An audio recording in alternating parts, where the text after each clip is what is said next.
ਸਰਵਰੇ ਕਾਇਨਾਤ ਦਸਾਂ ਹੀ ਪਾਤਸ਼ਾਹੀਆਂ ਕੀ ਆਤਮਕ ਜੋਤ। ਧੰਨ ਧੰਨ ਸਾਹਿਬ ਸ੍ਰੀ ਗੁਰੂ ਗ੍ਰੰਥ ਸਾਹਿਬ ਮਹਾਰਾਜ ਸੱਚੇ ਪਾਤਸ਼ਾਹ ਜੀ ਦੀ ਪਾਵਨ ਪਵਿੱਤਰ ਹਜ਼ੂਰੀ ਅੰਦਰ ਗੁਰਦੁਆਰਾ ਮੰਜੀ ਸਾਹਿਬ ਦੀਵਾਨ ਹਾਲ ਸੱਚਖੰਡ ਸ੍ਰੀ ਹਰਿਮੰਦਰ ਸਾਹਿਬ ਸ੍ਰੀ ਅੰਮ੍ਰਿਤਸਰ ਸਾਹਿਬ ਜੀ ਵਿਖੇ ਦਿਨ ਦੇ ਚੌਥੇ ਪਹਿਰ ਦੇ ਸੁੰਦਰ ਦੀਵਾਨ ਚੱਲ ਰਹੇ ਹਨ। ਸਜੇ ਹੋਏ ਦੀਵਾਨਾਂ ਅੰਦਰ ਅਤੀ ਸਨਮਾਨਯੋਗ ਰਾਗੀ ਸਿੰਘਾਂ ਪਾਸੋਂ ਆਪ ਸੰਗਤਾਂ ਨੇ ਅੰਮ੍ਰਿਤਮਈ ਇਲਾਹੀ ਗੁਰਬਾਣੀ ਦਾ ਕੀਰਤਨ ਸਰਵਣ ਕੀਤਾ ਹੈ। ਆਓ ਗੁਰ ਸੰਗਤ ਜੀ, ਹੁਣ ਸਮਾਂ ਹੈ ਜੋ ਚੱਲ ਰਹੀ ਲੜੀਵਾਰ ਗੁਰ ਇਤਿਹਾਸ ਦੀ ਕਥਾ ਆਪਾਂ ਸਰਵਣ ਕਰਦੇ ਆ ਰਹੇ ਹਾਂ। ਘਰਾਂ ਵਿੱਚ ਵੀ ਸੰਗਤਾਂ PTC ਸਿਮਰਨ ਦੇ ਮਾਧਿਅਮ ਰਾਹੀਂ ਗੁਰ ਇਤਿਹਾਸ ਦੀ ਕਥਾ ਸਰਵਣ ਕਰਕੇ ਲਾਹੇ ਪ੍ਰਾਪਤ ਕਰਦੀਆਂ ਹਨ। ਕੱਲ੍ਹ ਦੇ ਦੀਵਾਨਾਂ ਵਿੱਚ ਆਪਾਂ ਸਰਵਣ ਕੀਤਾ ਸੀ ਗੁਰ ਅਰਜਨ ਪ੍ਰਤੱਖ ਹਰ ਪ੍ਰਤੱਖ ਹਰੀ ਦੇ ਸਰੂਪ ਸ਼ਾਂਤੀ ਦੇ ਪੁੰਜ ਸ਼ਹੀਦਾਂ ਦੇ ਸਰਤਾਜ ਧੰਨ ਗੁਰੂ ਸ੍ਰੀ ਗੁਰੂ ਅਰਜਨ ਦੇਵ ਸਾਹਿਬ ਸੱਚੇ ਪਾਤਸ਼ਾਹ ਮਹਾਰਾਜ ਸ੍ਰੀ ਅੰਮ੍ਰਿਤਸਰ ਸਾਹਿਬ ਦੀ ਪਾਵਨ ਧਰਤੀ 'ਤੇ ਵਿਰਾਜਮਾਨ ਹਨ। ਸਤਿਗੁਰੂ ਜੀ ਮਹਾਰਾਜ ਆਈਆਂ ਸੰਗਤਾਂ ਦੇ ਤਾਈਂ ਉਪਦੇਸ਼ ਬਖਸ਼ਿਸ਼ ਕਰਦੇ ਹਨ। ਭਾਈ ਵੀਰ ਸਿੰਘ ਜੀ ਵੱਲੋਂ ਵੀ ਲਿਖਿਆ ਗਿਆ ਕਿ ਗੁਰਬਾਣੀ 3 ਸੋਮਿਆਂ ਰਾਹੀਂ ਗੁਰਦੇਵ ਨੇ ਪ੍ਰਗਟ ਕੀਤੀ ਹੈ। ਜਿਸ ਤਰ੍ਹਾਂ ਆਈਆਂ ਸੰਗਤਾਂ ਦਾ ਉਧਾਰ ਕਰਨ ਵਾਸਤੇ, ਗੁਰਸਿੱਖਾਂ ਦੀ ਕਲਿਆਣ ਵਾਸਤੇ, ਤੇ ਜਿਹੜੇ ਲੋਕ ਹੰਕਾਰੀ ਸਨ ਉਹਨਾਂ ਦਾ ਹੰਕਾਰ ਦੂਰ ਕਰਨ ਵਾਸਤੇ, ਉਪਦੇਸ਼ ਦੇਣ ਵਾਸਤੇ, ਅਤੇ ਸਿੱਧਨ ਸੰਗ ਚਰਚਾ ਹਮ ਕੀਨੀ ਤਬੈ ਉਚਾਰਾ ਜਪ ਪ੍ਰਬੀਨੀ, ਸਿੱਧਾਂ ਦੇ ਨਾਲ ਜੋਗੀਆਂ ਦੇ ਨਾਲ ਜਦੋਂ ਚਰਚਾ ਹੋਈ ਉਦੋਂ ਵੀ ਸਤਿਗੁਰੂ ਜੀ ਨੇ ਉਪਦੇਸ਼ ਵਜੋਂ ਮਹਾਰਾਜ ਜੀ ਨੇ ਪਾਵਨ ਬਾਣੀ ਉਚਾਰਨ ਕੀਤੀ ਹੈ। ਆਪਾਂ ਸਰਵਣ ਕਰ ਰਹੇ ਸੀ ਕਿ ਇੱਕ ਬ੍ਰਾਹਮਣ ਜਿਹੜਾ ਕਰਮਕਾਂਡੀ ਸੀ, ਇੱਕ ਸਾਲਗ੍ਰਾਮ ਦੀ ਪੂਜਾ ਕਰਨ ਵਾਲਾ, ਆਪਣੇ ਸਰੀਰ 'ਤੇ 12 ਤਿਲਕ ਲਾਏ ਸਨ, ਹੱਥ ਵਿੱਚ ਗਊਮੁਖੀ ਮਾਲਾ ਵੀ ਫੜੀ ਸੀ, ਪਰ ਚਿੱਤ ਦੀ ਇਕਾਗਰਤਾ ਨਾ ਹੋਣ ਕਰਕੇ ਗੁਰਦੇਵ ਨੇ ਦੱਸ ਦਿੱਤਾ ਕਿ ਮੁਖ ਤੋਂ ਬੜੇ ਜ਼ਿਆਦਾ ਗ੍ਰੰਥ ਪੜ੍ਹੇ ਅਰਥਾਂ ਦੇ ਸਮੇਤ, ਪਰ ਹਿਰਦੇ ਵਿੱਚ ਪਰਮਾਤਮਾ ਅਕਾਲ ਪੁਰਖ ਰਮੇ ਹੋਏ ਰਾਮ ਨੂੰ ਵਸਾਉਣਾ ਸੀ, ਉਹਨੂੰ ਵਸਾਇਆ ਨਹੀਂ, ਨਾ ਹੀ ਪੂਰਨ ਉਹਦੀ ਦੱਸੀ ਹੋਈ ਪ੍ਰਾਪਤੀ ਦੀ ਰਹਿਤ ਰੱਖੀ। ਕੇਵਲ ਤਾਂ ਕੇਵਲ ਲੋਕ ਦਿਖਾਵੇ ਦੇ ਕਰਮ ਕੀਤੇ, ਜਿਹਦੇ ਕਰਕੇ ਇਸ ਸੰਸਾਰ ਦੇ ਵਿੱਚ, ਦੁਨੀਆ ਦੇ ਵਿੱਚ ਤਾਂ ਬੰਦਾ ਪਖੰਡ ਕਰਕੇ ਦਿਖਾ ਸਕਦਾ ਹੈ, ਪਰ ਅਕਾਲ ਪੁਰਖ ਪਰਮਾਤਮਾ ਪਰਮੇਸ਼ਰ ਉਹ ਇਆਣਾ ਨਹੀਂ ਹੈ।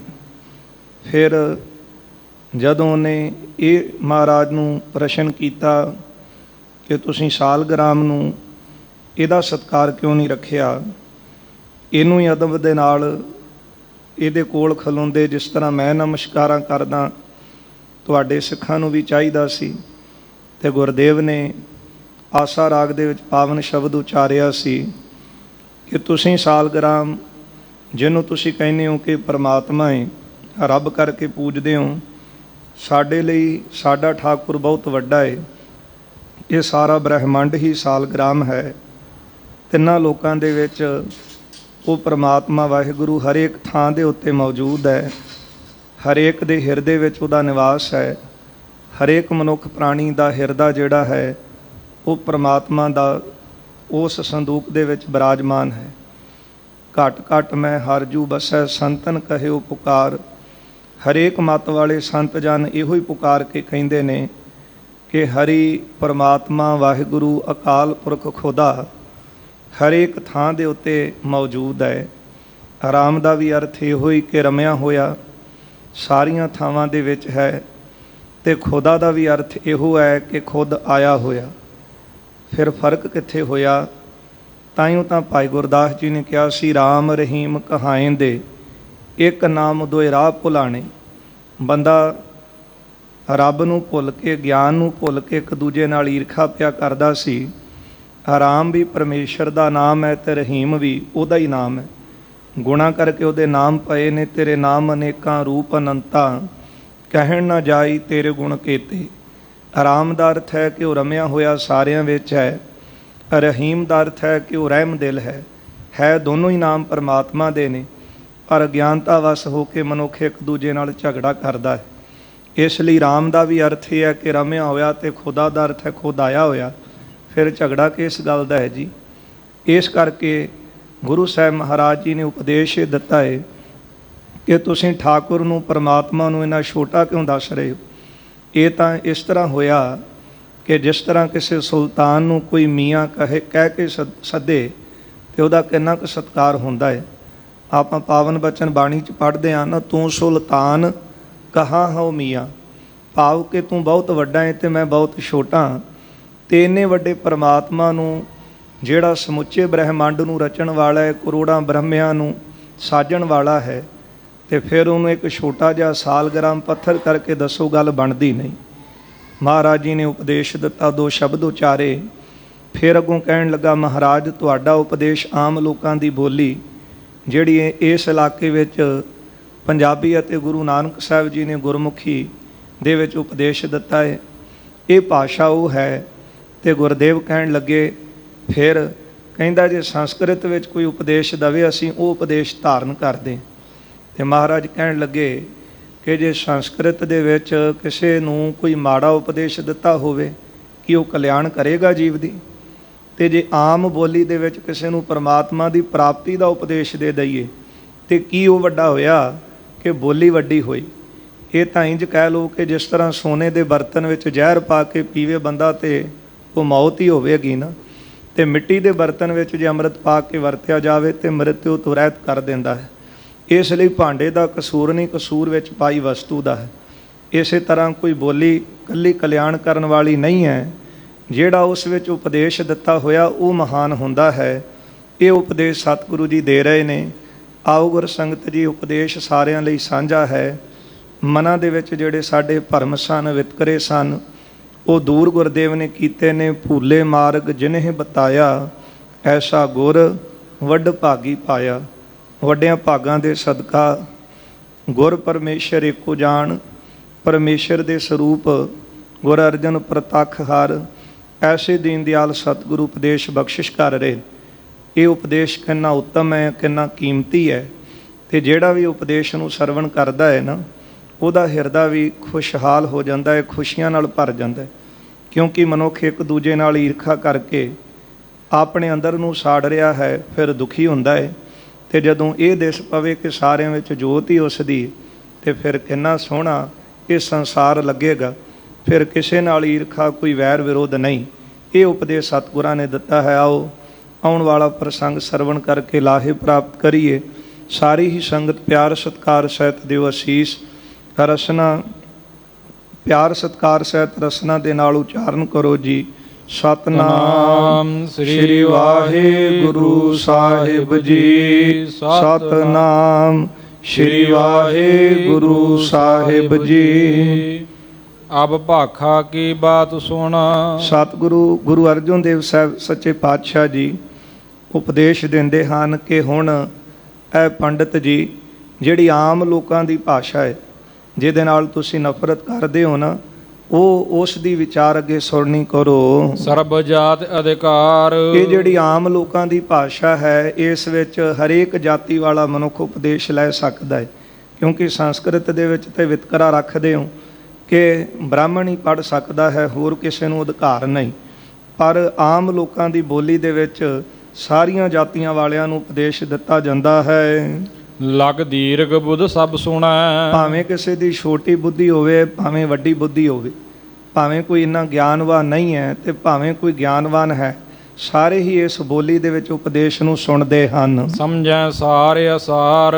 ਸ਼ੁੱਧ ਅਤੇ ਅਸ਼ੁੱਧ ਨੂੰ ਜਾਂ ਸਹੀ ਅਤੇ ਗਲਤ ਨੂੰ ਸਮਝ ਕੇ ਆਪਣੇ ਜੀਵਨ ਨੂੰ ਸਹੀ ਪਾਸੇ ਤੋਰਦੇ ਹਨ। ਬਹੁਤ ਨਹੀਂ ਅਭਿਆਸ ਚਾਹੈ। ਇਸ ਬੋਲੀ ਨੂੰ ਸਿੱਖਣ ਵਾਸਤੇ ਬਹੁਤੇ ਅਭਿਆਸ ਦੀ ਲੋੜ ਨਹੀਂ ਹੈ। ਥੋਰਨ ਦਿਨ ਮਹਿ ਜਾਣ। ਥੋੜੇ ਦਿਨਾਂ ਦੇ ਵਿੱਚ ਹੀ ਇਸ ਬੋਲੀ ਰਾਹੀਂ ਇਹ ਬੋਲੀ ਨੂੰ ਜਾਣਿਆ ਜਾ ਸਕਦਾ ਹੈ। ਊਚ ਨੀਚ ਪਾਠ ਕਿਦੋ ਸੋਣਾ। ਇਸ ਨੂੰ ਭਾਵੇਂ ਕੋਈ ਉੱਚਾ ਪੜ੍ਹੇ, ਕੋਈ ਨੀਵੀਂ ਜਾਤੀ ਵਾਲਾ ਪੜ੍ਹੇ ਸੁਣੇ। ਭਗਤ ਕਰਹਿ ਹਿਤ ਠਾਨ।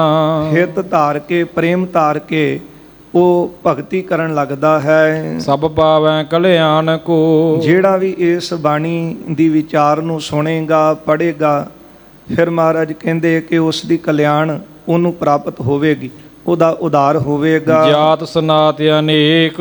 ਹਾਂ, ਭਾਵੇਂ ਕੋਈ ਨੀਵੀਂ ਜਾਤ ਵਾਲਾ ਵੀ ਇਸ ਦਾ ਅਭਿਆਸ ਕਰੇ, ਉਹਦਾ ਵੀ ਉਧਾਰ ਹੋਵੇਗਾ। ਸਿਮਰਨ ਕਰ ਸਤਨਾਮ ਕੋ। ਜਿਹੜਾ ਵੀ ਸਤਨਾਮ ਦਾ ਸਿਮਰਨ ਕਰੇਗਾ, ਕਿਉਂਕਿ ਇਸ ਬਾਣੀ ਦੁਆਰਾ ਗੁਰਦੇਵ ਨੇ ਨਿਰੋਲ ਪਰਮਾਤਮਾ ਦੀ ਉਸਤਤ ਬਿਆਨ ਕੀਤੀ ਹੈ। ਸਾਧ ਸੰਗਤ, ਗ੍ਰੰਥ ਤਾਂ ਹੋਰ ਵੀ ਸਾਨੂੰ ਮਿਲ ਜਾਂਦੇ ਨੇ, ਪਰ ਗੁਰੂ ਗ੍ਰੰਥ ਸਾਹਿਬ ਜੀ ਦੇ ਅੰਦਰ ਨਿਰੋਲ ਅਕਾਲ ਪੁਰਖ ਪਰਮੇਸ਼ਰ ਵਾਹਿਗੁਰੂ ਜੀ ਦੀ ਉਸਤਤ ਹੈ, ਉਪਮਾ ਹੈ। ਗੁਰੂ ਸਾਹਿਬਾਨਾਂ ਨੇ, ਭਗਤ ਜਨਾਂ ਨੇ, ਗੁਰਸਿੱਖਾਂ ਨੇ, ਭੱਟ ਜਨਾਂ ਨੇ ਅਕਾਲ ਪੁਰਖ ਪਰਮਾਤਮਾ ਦੀ ਉਸਤਤ ਬਿਆਨ ਕੀਤੀ ਹੈ, ਅਤੇ ਉਹ ਗੁਰੂ ਗ੍ਰੰਥ ਸਾਹਿਬ ਜੀ ਅੰਦਰ ਸਤਿਗੁਰਾਂ ਨੇ ਉਹਨਾਂ ਦੀ ਬਾਣੀ ਦਰਜ ਕੀਤੀ। ਇਸ ਲਈ ਇਹ ਬਾਣੀ ਦੇ ਨਾਲ ਸਾਰਿਆਂ ਦਾ ਉਦਾਰ ਹੁੰਦਾ ਹੈ।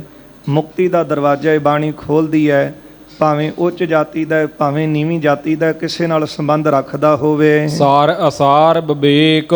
ਇਸ ਗਿਆਨ ਦੁਆਰਾ ਕਿ ਜਿਹੜੀ ਜੀਵ ਨੇ ਮਾੜੀਆਂ ਆਦਤਾਂ ਔਗਣਾਂ ਦਾ ਤਿਆਗ ਕਰਨਾ ਹੈ ਤੇ ਗੁਣਾਂ ਨੂੰ ਗ੍ਰਹਿਣ ਕਰਨਾ ਹੈ, ਇਸ ਗੱਲ ਦਾ ਵਿਵੇਕ ਗਿਆਨ ਪ੍ਰਾਪਤ ਹੁੰਦਾ ਹੈ। ਜੈਸੇ ਜਲ ਤਰ ਉਮੜ ਕੈ। ਜਿਸ ਤਰ੍ਹਾਂ ਬੱਦਲ ਬਹੁਤਾ ਜਲ ਲੈ ਕੇ ਆਉਂਦੇ ਹਨ, ਬਰਖਾ ਕਰ ਇਕਸਾਰ। ਇਕਸਾਰ ਸਾਰਿਆਂ ਦੇ ਖੇਤਾਂ ਦੇ ਵਿੱਚ ਬਿਨਾਂ ਵਿਤਕਰੇ ਤੋਂ ਮੀਂਹ ਪਾਉਂਦੇ ਹਨ। ਸੁਧ ਮਲਨ ਉੱਚ ਨੀਚ ਥਲ। ਫਿਰ ਚੰਗੀ ਥਾਂ ਹੋਵੇ, ਮਾੜੀ ਥਾਂ ਹੋਵੇ, ਉੱਚੀ ਹੋਵੇ, ਨੀਵੀਂ ਹੋਵੇ, ਜਲ ਪ੍ਰਾਪਤ ਪਰ ਧਾਰ। ਸਾਰਿਆਂ ਦੇ ਉੱਤੇ ਇੱਕੋ ਜਿਹਾ ਜਲ ਵਰਖਾ ਜਿਹੜੀ ਹੈ ਉਹ ਹੁੰਦੀ ਹੈ। ਕਦੇ ਮੀਂਹ ਨੇ ਵੀ ਵਿਤਕਰਾ ਕੀਤਾ ਹੈ? ਨਹੀਂ ਕਰਦਾ। ਮੀਂਹ ਕਦੇ ਨਹੀਂ ਦੇਖਦਾ ਕਿ ਇਹ ਚੰਗੀ ਥਾਂ ਹੈ ਤੇ ਮਾੜੀ ਹੈ, ਚੰਗੀ ਤੇ ਮੈਂ ਪੈ ਜਾਵਾਂ ਤੇ ਮਾੜੀ ਤੇ ਨਾ ਪਵਾਂ। ਇਹ ਜਗ੍ਹਾ ਬਹੁਤ ਉੱਚੀ ਹੈ ਤੇ ਇਹਦੇ ਉੱਤੇ ਮੈਂ ਵਰਖਾ ਕਰਾਂ, ਤੇ ਆਹ ਜਗ੍ਹਾ ਨੀਵੀਂ ਹੈ ਤੇ ਇਹਦੇ ਉੱਤੇ ਮੀਂਹ ਪਾਉਣਾ ਨਾ ਪਾਵਾਂ, ਕਦੇ ਨਹੀਂ ਦੇਖਦਾ। ਸਾਧ ਸੰਗਤ, ਇਸੇ ਤਰ੍ਹਾਂ ਜਿਹੜੀ ਗੁਰੂ ਸਾਹਿਬਾਨਾਂ ਨੇ ਬਾਣੀ ਸਾਡੇ ਉਧਾਰ ਵਾਸਤੇ ਬਖਸ਼ਿਸ਼ ਕੀਤੀ ਹੈ ਨਾ, ਇਸ ਬਾਣੀ ਦੇ ਨਾਲ ਸਾਰਿਆਂ ਦੀ ਕਲਿਆਣ ਹੁੰਦੀ। ਭਾਵੇਂ ਕੋਈ ਉੱਚੀ ਜਾਤੀ ਵਾਲਾ, ਨੀਵੀਂ ਵਾਲਾ, ਅਮੀਰ ਹੈ, ਗਰੀਬ ਹੈ, ਕਦੇ ਕਿਤੇ ਵਿਤਕਰਾ ਸਤਿਗੁਰਾਂ ਨੇ ਨਹੀਂ ਕੀਤਾ। ਇੱਥੇ ਇੱਕੋ ਪੰਗਤ, ਇੱਕੋ ਸੰਗਤ ਦੇ ਵਿੱਚ, ਇੱਕੋ ਬਾਟੇ ਦੇ ਵਿੱਚੋਂ ਸਾਰੇ ਬਖਸ਼ਿਸ਼ਾਂ ਪ੍ਰਾਪਤ ਕਰਦੇ ਹਨ।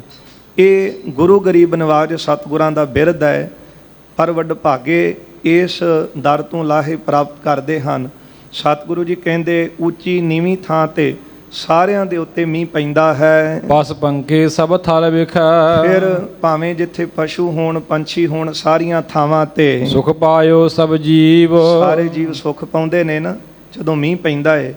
ਤੇ ਫਿਰ ਮੀਂਹੋਂ ਪਿਆ ਪਰਮੇਸ਼ਰ ਪਾਇਆ, ਜੀ ਜੰਤ ਸਭ ਸੁਖੀ ਵਸਾਇਆ। ਕਈ ਵਾਰੀ ਆਪਾਂ ਇਹ ਬਚਨ ਸਰਵਣ ਕਰਦੇ ਹਾਂ, ਪਸ਼ੂ ਪ੍ਰੇਤ ਮੁਕਤ ਕੋ ਤਾਰੇ, ਪਾਹਣ ਪਾਰ ਉਤਾਰੇ, ਕਿ ਬਾਣੀ ਪਸ਼ੂ ਪ੍ਰੇਤਾਂ ਦਾ ਵੀ ਉਧਾਰ ਕਿਸ ਤਰ੍ਹਾਂ ਕਰ ਦਿੰਦੀ। ਸਾਧ ਸੰਗਤ, ਗੁਰੂ ਹੈ ਬੱਦਲ ਦੀ ਤਰ੍ਹਾਂ, ਗੁਰੂ ਦਾ ਉਪਦੇਸ਼ ਹੈ ਮੀਂਹ ਦੀ ਤਰ੍ਹਾਂ।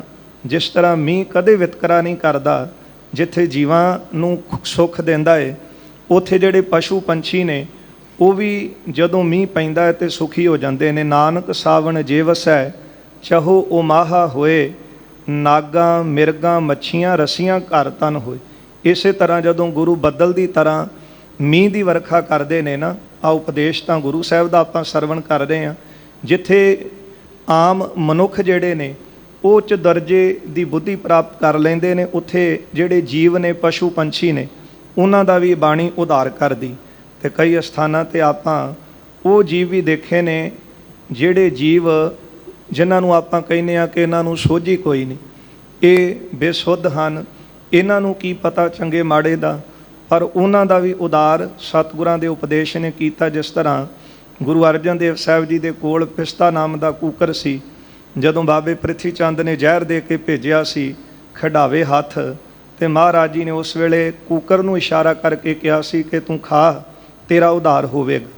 ਧੰਨ ਗੁਰੂ ਗੋਬਿੰਦ ਸਿੰਘ ਸਾਹਿਬ ਸੱਚੇ ਪਾਤਸ਼ਾਹ ਜਿਸ ਵਕਤ ਸਾਧ ਸੰਗਤ ਸੱਚਖੰਡ ਸ਼੍ਰੀ ਹਜੂਰ ਸਾਹਿਬ ਨੂੰ ਗਏ ਨੇ, ਅਬਚਲ ਨਗਰ ਨੂੰ, ਤੇ ਉੱਥੇ ਦਾਦੂ ਨਗਰ ਜਿਹੜਾ ਨਰਾਇਣਪੁਰ ਹੈ, ਉੱਥੋਂ ਦਾ ਜਿਹੜਾ ਮਹੰਤ ਸੀ, ਗੁਰੂ ਗੋਬਿੰਦ ਸਿੰਘ ਸਾਹਿਬ ਸੱਚੇ ਪਾਤਸ਼ਾਹ ਜੀ ਦੇ ਸਤਿਕਾਰ ਵਜੋਂ ਮਹਾਰਾਜ ਨੂੰ ਆਪਣੇ ਡੇਰੇ ਦੇ ਵਿੱਚ ਬੇਨਤੀ ਕੀਤੀ ਕਿ ਇੱਥੇ ਮਹਾਰਾਜ ਕੁਝ ਸਮਾਂ ਰੁਕੋ। ਮਹਾਰਾਜ ਉਹਦੀ ਬੇਨਤੀ ਨੂੰ ਪ੍ਰਵਾਨ ਕਰਕੇ ਰੁਕ ਗਏ। ਫਿਰ ਕਹਿਣ ਲੱਗਾ ਸਤਿਗੁਰੂ ਜੀ ਮੇਰੇ ਕੋਲੋਂ ਪ੍ਰਸ਼ਾਦਾ ਛਕ ਕੇ ਜਾਓ। ਤੇ ਉਸ ਵਕਤ ਸਤਿਗੁਰੂ ਜੀ ਨੇ ਉਹਦੀ ਪਰਖ ਕਰਨ ਵਾਸਤੇ ਕਿ ਦਿਲੋਂ ਕਹਿੰਦਾ ਹੈ ਕਿ ਕਈ ਵਾਰੀ ਬੰਦਾ ਉੱਪਰੋਂ ਹੀ ਸੁਲਾਹ ਮਾਰ ਲੈਂਦਾ ਹੈ ਕਿ ਪ੍ਰਸ਼ਾਦਾ ਤਿਆਰ ਹੈ ਛਕ ਕੇ ਜਾਣਾ, ਤੇ ਜੇ ਕੋਈ ਛਕਣ ਨੂੰ ਤਿਆਰ ਹੋ ਜਾਵੇ ਤੇ ਫਿਰ ਔਖੇ ਹੋਈ ਜਾਣਾ ਕਿ ਤਾਂ ਸੱਚੀ ਆ ਗਏ। ਇਸ ਲਈ ਗੁਰੂ ਸਾਹਿਬ ਨੇ ਪਰਖ ਵੀ ਕੀਤੀ। ਮਹਾਰਾਜ ਕਹਿੰਦੇ ਅਸੀਂ ਤਾਂ ਪ੍ਰਸ਼ਾਦਾ ਛਕਾਂਗੇ ਪਰ ਸਾਡਾ ਬਾਜ ਕੀ ਖਾਵੇਗਾ, ਕਿਉਂਕਿ ਉਹ ਜਿਹੜਾ ਮਹੰਤ ਸੀ ਉਹ ਜੀਵ ਹੱਤਿਆ ਤੋਂ ਪਰਹੇਜ਼ ਰੱਖਦਾ ਸੀ। ਮਹਾਰਾਜ ਕਹਿੰਦੇ ਹੁਣ ਸਾਡਾ ਬਾਜ ਕੀ ਖਾਵੇਗਾ।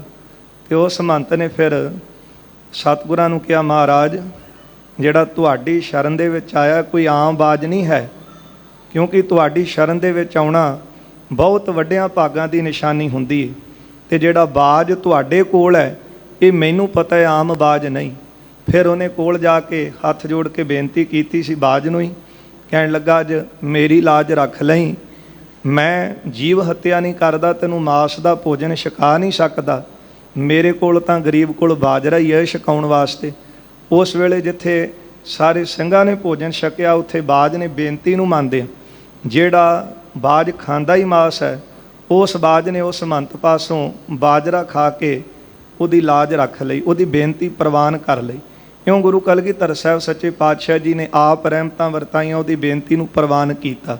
ਕਹਿਣ ਤੋਂ ਭਾਵ ਕਿ ਜਿਹੜੇ ਪਸ਼ੂ ਪ੍ਰੇਤ ਜੀਵ ਹਨ ਜਿਹੜੇ ਉਹਨਾਂ ਦਾ ਵੀ ਇਹ ਬਾਣੀ ਉਧਾਰ ਕਰਦੀ ਹੈ, ਗੁਰੂ ਦਾ ਉਪਦੇਸ਼ ਉਹਨਾਂ ਦਾ ਵੀ ਉਧਾਰ ਕਰਦਾ ਹੈ। ਸੋ ਜਿਹੜੇ ਭਾਗਾਂ ਵਾਲੇ ਗੁਰੂ ਦੀ ਸ਼ਰਨ ਵਿੱਚ ਆ ਜਾਣ ਤੇ ਉਹ ਸੱਚਮੁੱਚ ਗੁਰੂ ਦਾ ਉਪਦੇਸ਼ ਲੈ ਕੇ ਉਹ ਕਲਿਆਣ ਵਾਲੇ ਹੋ ਜਾਂਦੇ ਹਨ। ਪਰ ਜਿਨ੍ਹਾਂ ਦੇ ਹਲੇ ਭਾਗ ਨਹੀਂ ਜਾਗੇ ਮੱਥੇ ਦੇ ਉਹ ਲਾਹਾ ਨਹੀਂ ਲੈ ਸਕਦੇ। ਉਹ ਤਾਂ ਭਾਵੇਂ ਸਰੀਰ ਮਨੁੱਖਾਂ ਵਰਗੇ ਦਿਸਦੇ ਹੋਣ ਪਰ ਉਹਨਾਂ ਪਰ ਥਾਏ ਗੁਰਦੇਵ ਕਹਿੰਦੇ ਨੇ ਕਰਤੂਤ ਪਸ਼ੂ ਕੀ ਮਾਨਸ ਜਾਤ।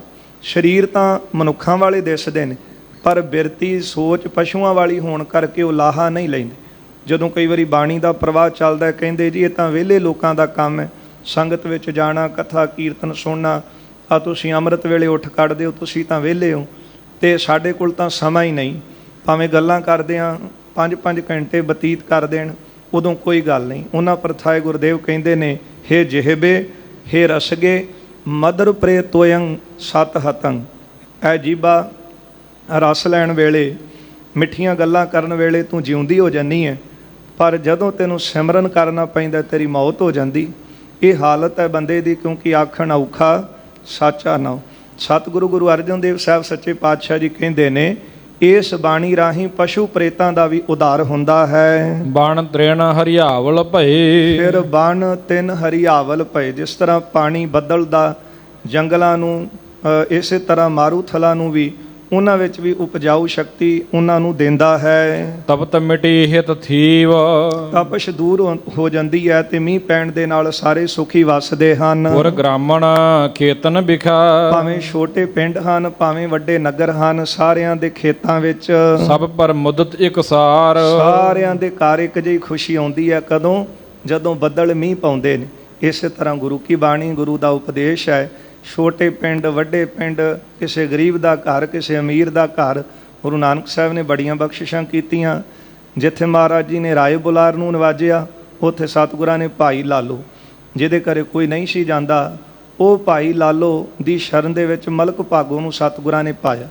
ਇਹ ਗੁਰੂ ਦਾ ਬਿਰਦ ਹੈ। ਗੁਰੂ ਦੀ ਬਾਣੀ ਇਸ ਤਰ੍ਹਾਂ ਕਲਿਆਣ ਕਰਦੀ ਜਿਸ ਤਰ੍ਹਾਂ ਬੱਦਲ ਦਾ ਪਾਣੀ ਸਾਰੀਆਂ ਥਾਵਾਂ ਤੇ ਇੱਕ ਜਿਹੀ ਬਾਰਿਸ਼ ਕਰਦਾ ਹੈ। ਤ੍ਰਿਪਤ ਭਏ ਇੱਕ ਬਾਰ ਹੀ। ਸਾਰੇ ਇੱਕੋ ਵਾਰ ਵਿੱਚ ਤ੍ਰਿਪਤ ਹੋ ਜਾਂਦੇ ਹਨ। ਜਹ ਕਹਿ ਜੈਕਾਰ। ਜਿੱਥੇ ਕਿਤੇ ਜੈ ਜੈਕਾਰ ਹੁੰਦੀ ਹੈ ਭਾਵ ਸਾਰੇ ਖੁਸ਼ ਹੁੰਦੇ ਨੇ, ਸਾਰੇ ਪਰਮੇਸ਼ਰ ਵਾਹਿਗੁਰੂ ਜੀ ਦਾ ਸ਼ੁਕਰਾਨਾ ਕਰਦੇ ਨੇ। ਸਿਰ ਗੁਰ ਕੀ ਬਾਣੀ ਤਥਾ। ਇਸੇ ਤਰ੍ਹਾਂ ਗੁਰਦੇਵ ਕਹਿੰਦੇ ਨੇ ਗੁਰੂ ਕੀ ਬਾਣੀ ਜਿਹੜੀ ਹੈ ਉਹ ਸਾਰਿਆਂ ਤੋਂ ਸਰਮੋਰ ਹੈ।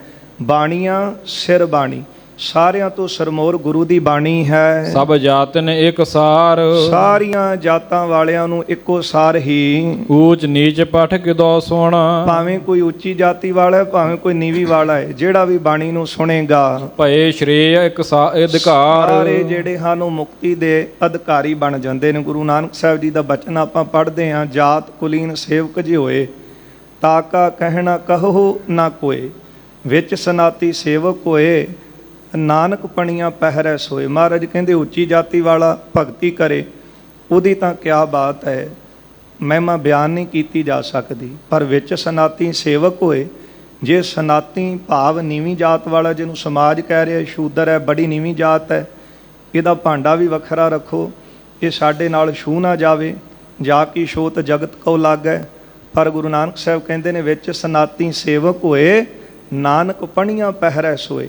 ਮੈਂ ਆਪਣੇ ਚੰਮ ਨੂੰ ਉਧੇੜ ਕੇ, ਆਪਣੇ ਚੰਮ ਦੀ ਜੁੱਤੀ ਬਣਾ ਕੇ ਉਹਦੇ ਪੈਰਾਂ ਵਿੱਚ ਪਾਵਾਂ, ਉਹਨੂੰ ਇੰਨਾ ਸਤਿਕਾਰ ਦੇਵਾਂ, ਇੰਨਾ ਮਾਣ ਦੇਵਾਂ ਕਿ ਇਹਨੇ ਇੰਨੀ ਭਗਤੀ ਕੀਤੀ ਹੈ। ਕਬੀਰ ਸੁਪਨੈ ਹੂੰ ਬਰੜਾਇਕ ਹੈ, ਜੇ ਮੁਖ ਨਿਕਸੈ ਰਾਮ, ਤਾਂ ਕਿ ਪੱਗ ਕੀ ਪਨ ਹੀ ਮੇਰੇ ਤਨ ਕੋ ਚਾਮ। ਮੈਂ ਆਪਣੇ ਚੰਮ ਨੂੰ ਉਧੇੜ ਕੇ ਉਹਦੇ ਪੈਰਾਂ ਦੀ ਜੁੱਤੀ ਬਣਾ ਦਾਂ, ਇੰਨਾ ਮਾਣ ਦੇਵਾਂ। ਗੁਰਦੇਵ ਕਹਿੰਦੇ ਨੇ ਜਿਹੜਾ ਵੀ ਇਸ ਬਾਣੀ ਦਾ ਜਾਪ ਕਰੇ, ਅਭਿਆਸ ਕਰੇ, ਊਚ ਨੀਚ ਪੱਠ ਕਿਦੋਂ ਸੁਣ ਪਏ ਸ਼੍ਰੇ ਅਧਿਕਾਰ। ਜਿਹੜਾ ਵੀ ਬਾਣੀ ਨੂੰ ਸੁਣੇਗਾ, ਉਪਦੇਸ਼ ਨੂੰ ਸੁਣ ਕੇ ਕਮਾਏਗਾ, ਉਹ ਕਲਿਆਣ ਦਾ, ਮੁਕਤੀ ਦਾ ਅਧਿਕਾਰੀ ਬਣੇਗਾ। ਮਲਣ ਕਿਦੋ ਸੋਚ ਹੋਏ ਕਰ। ਹਾਂ, ਜੇ ਭਾਵੇਂ ਕੋਈ ਕੰਮਕਾਰ ਕਰ ਰਿਹਾ ਹੈ, ਸਰੀਰ ਭਾਵੇਂ ਮਲੀਨ ਹੀ ਹੈ, ਇਹ ਨਹੀਂ ਕਿ ਮਨ ਕਰਕੇ ਮਲੀਨ ਹੋਵੇ। ਜੇ ਕਿਤੇ ਕੋਈ ਕੰਮਕਾਰ ਕਰਦਾ ਸੀ, ਆਪ ਦੀ ਕਿਰਤ ਕਰਦਾ ਸੀ, ਤੇ ਭਾਵੇਂ ਉਹ ਬੜਾ ਸਰੀਰ ਉਹਦਾ ਪਵਿੱਤਰ ਹੈ, ਇਸ਼ਨਾਨ ਪਾਨ ਕਰਕੇ ਬਸਤਰ ਪਾ ਕੇ ਬੈਠਾ ਹੈ, ਸਿਮਰੈ ਸ੍ਰੀ ਸਤਨਾਮ। ਸਿਮਰੈ ਸ੍ਰੀ ਸਤਨਾਮ। ਅਤੇ ਜਿਹੜਾ ਵੀ ਸਤਨਾਮ ਦਾ ਸਿਮਰਨ ਕਰੇਗਾ, ਪ੍ਰਾਪਤ ਹੋਵੈ ਮੁਕਤ ਤੇਨਾ। ਉਸ ਦੀ ਮੁਕਤੀ, ਉਹਨੂੰ ਮੁਕਤੀ ਪ੍ਰਾਪਤ ਹੋਵੇਗੀ। ਵਿਦ ਸੁਖੇਨ ਅਬਿਰਾਮ। ਅਤੇ ਸੁਖੈਨ ਹੀ ਸੁੰਦਰ ਉਹਦੀ ਕਲਿਆਣ ਹੋ ਜਾਵੇਗੀ। ਮਹਾਰਾਜ ਜੀ ਨੇ ਇਹ ਬਖਸ਼ਿਸ਼ਾਂ ਕੀਤੀਆਂ ਨੇ, ਕਿਉਂਕਿ ਵੇਦਾਂ ਸ਼ਾਸਤਰਾਂ ਨੂੰ ਪੜ੍ਹਨ ਵਾਸਤੇ ਪਹਿਲਾਂ ਕਹਿੰਦੇ ਕਿ 101 ਵਾਰ ਆਪਣੇ ਤਨ ਦੇ ਉੱਤੇ ਮਿੱਟੀ ਜਿਹੜੀ ਹੈ ਉਹ ਮਲਣੀ, ਖੂਹ ਦੇ ਜਲ ਨਾਲ 101 ਗਾਗਰਾਂ ਸਰੀਰ ਤੇ ਪਾਉਣੀਆਂ, ਤੇ 101 ਕਰੂਲੀਆਂ ਕਰਨੀਆਂ, ਫਿਰ ਜਾ ਕੇ ਸਰੀਰ ਦੀ ਸ਼ੁੱਧੀ ਹੋਵੇ, ਫਿਰ ਜਾ ਕੇ ਵੇਦਾਂ ਦਾ ਪਾਠ ਕਰੇਗਾ।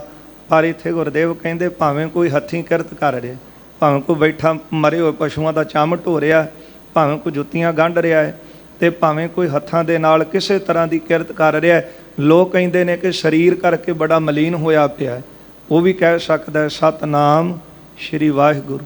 ਉਹ ਆਪ ਦੀ ਕਿਰਤ ਕਰਦਿਆਂ ਕਰਦਿਆਂ ਜਪਜੀ ਸਾਹਿਬ ਪੜ੍ਹ ਸਕਦਾ ਹੈ।